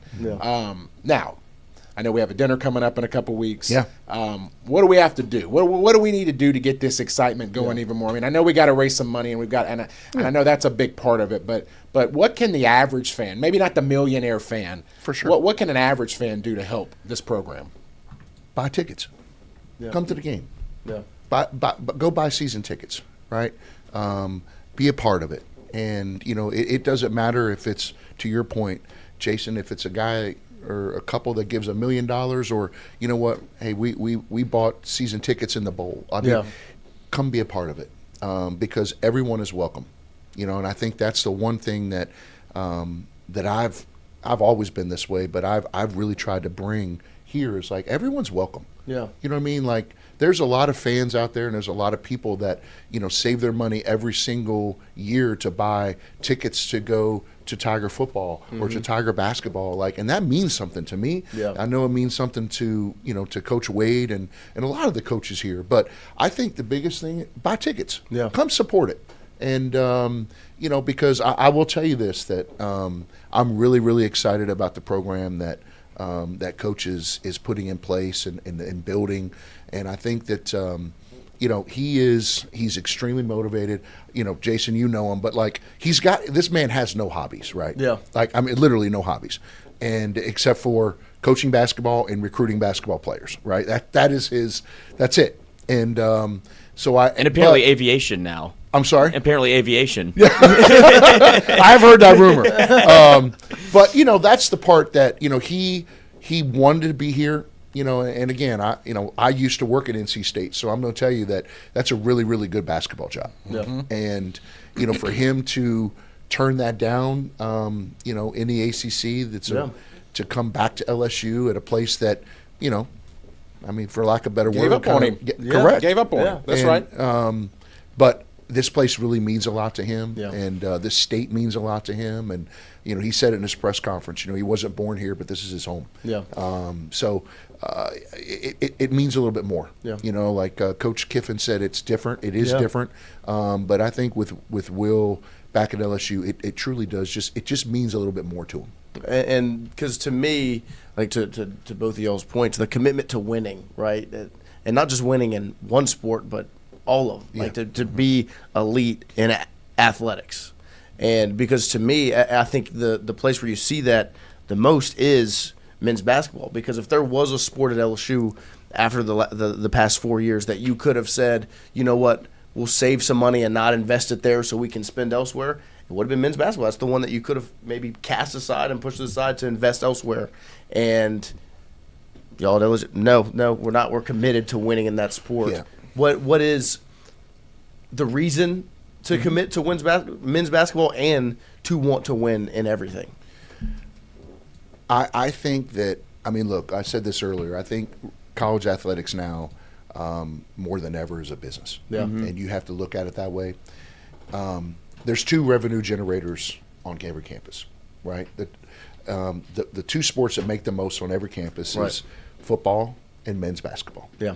I think that we have the ability, when we are successful in men's basketball, to, there's a lot of ROI that has not been to maximize that. correct. Yeah. I don't think we've done that. Yeah. And so we, and this starts with Dr. Roos and Verge too, and I was like, hey, if we're good at men's basketball, we invest a little bit more, we're going to make more.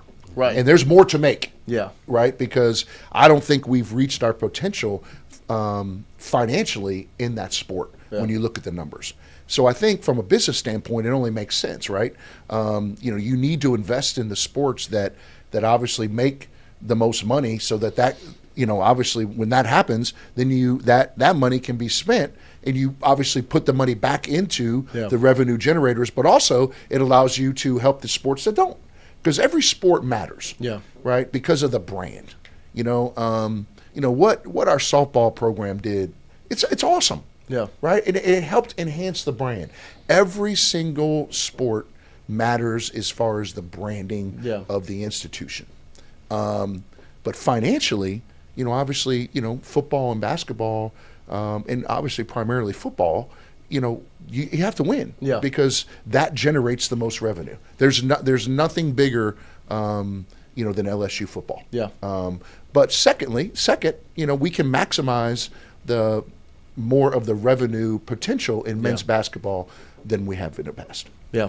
No, I think when it's looked at that way, because my next question to you is, being in athletics for as long as you've been, how much different is it now than it was with everything that's changed? Like just the NIL, the whole deal, and the conversations, and how much truly has your job changed just really over the last 5 years?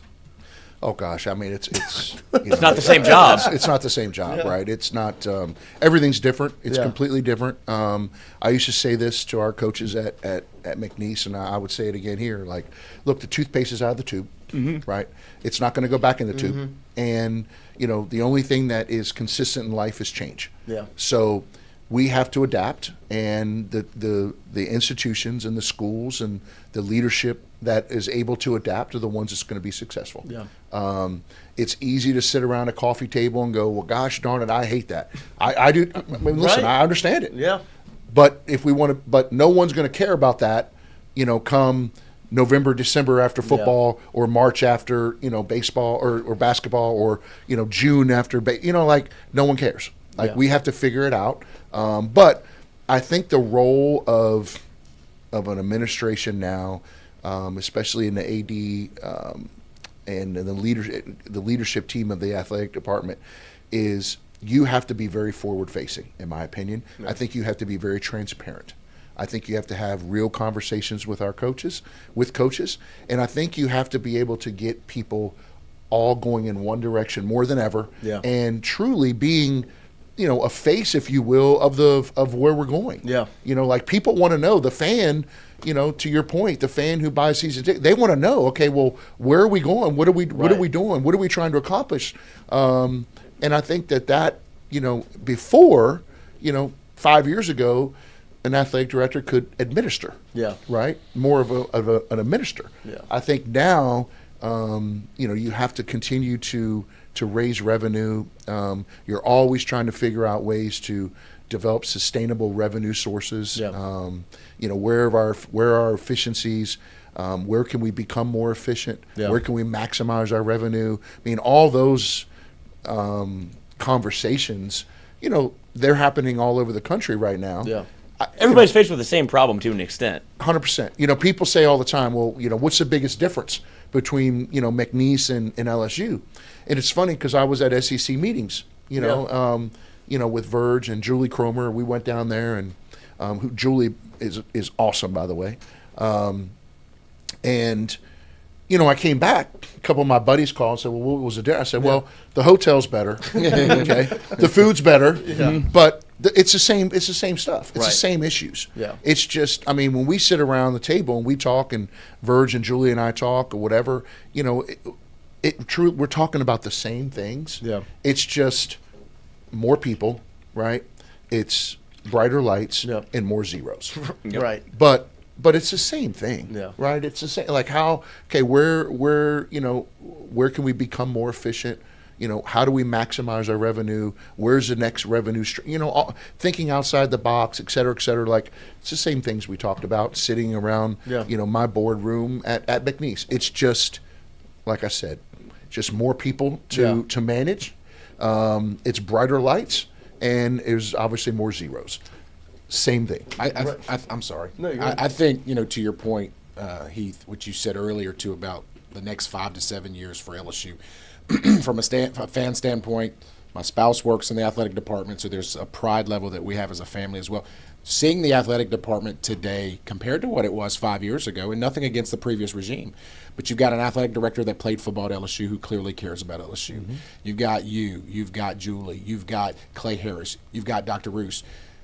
You guys are everywhere. Like the amount of – so I've heard just from as an LSU person, the work that you're doing – from a fundraising standpoint and the donor engagement standpoint is unparalleled right now. And I see you guys at not basketball games yet. Excuse me.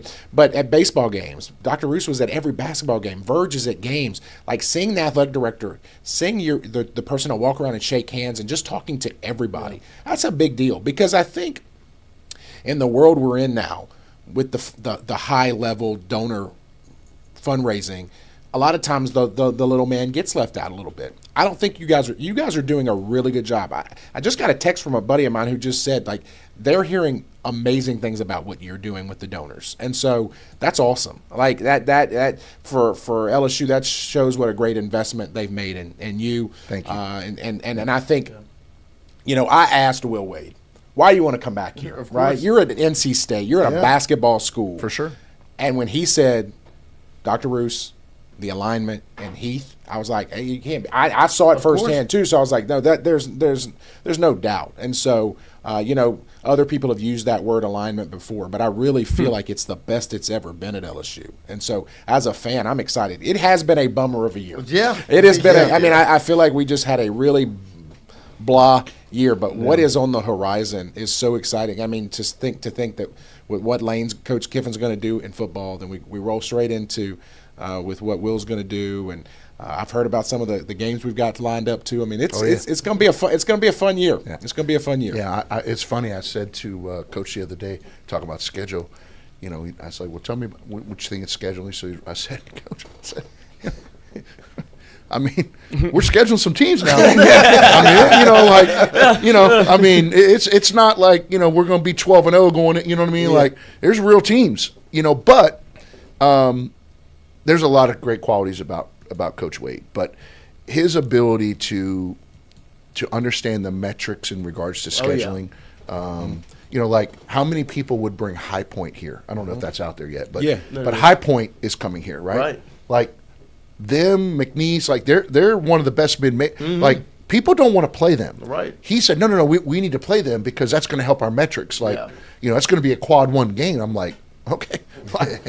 Now, because the other side of philosophy is let's just schedule a bunch of teams we can win, and then all of a sudden, and then you get an SEC play, and like, oh boy, this is a little bit different. Yeah. Coach's philosophy is very different. He wants to play those high major games. He going to play Houston, in Houston, like that's not. I mean, come on now. The Final 14, 100% Final 14. Like, so I commend him on that, and but he's really, really, intelligent and understanding the metrics of how to get in the tournament and seeding, et cetera, et cetera. So, but I appreciate what you said, Jason, and I think that I'm so thankful for my time at McNeese because, you know, everyone matters, right? Like, you know, at McNeese,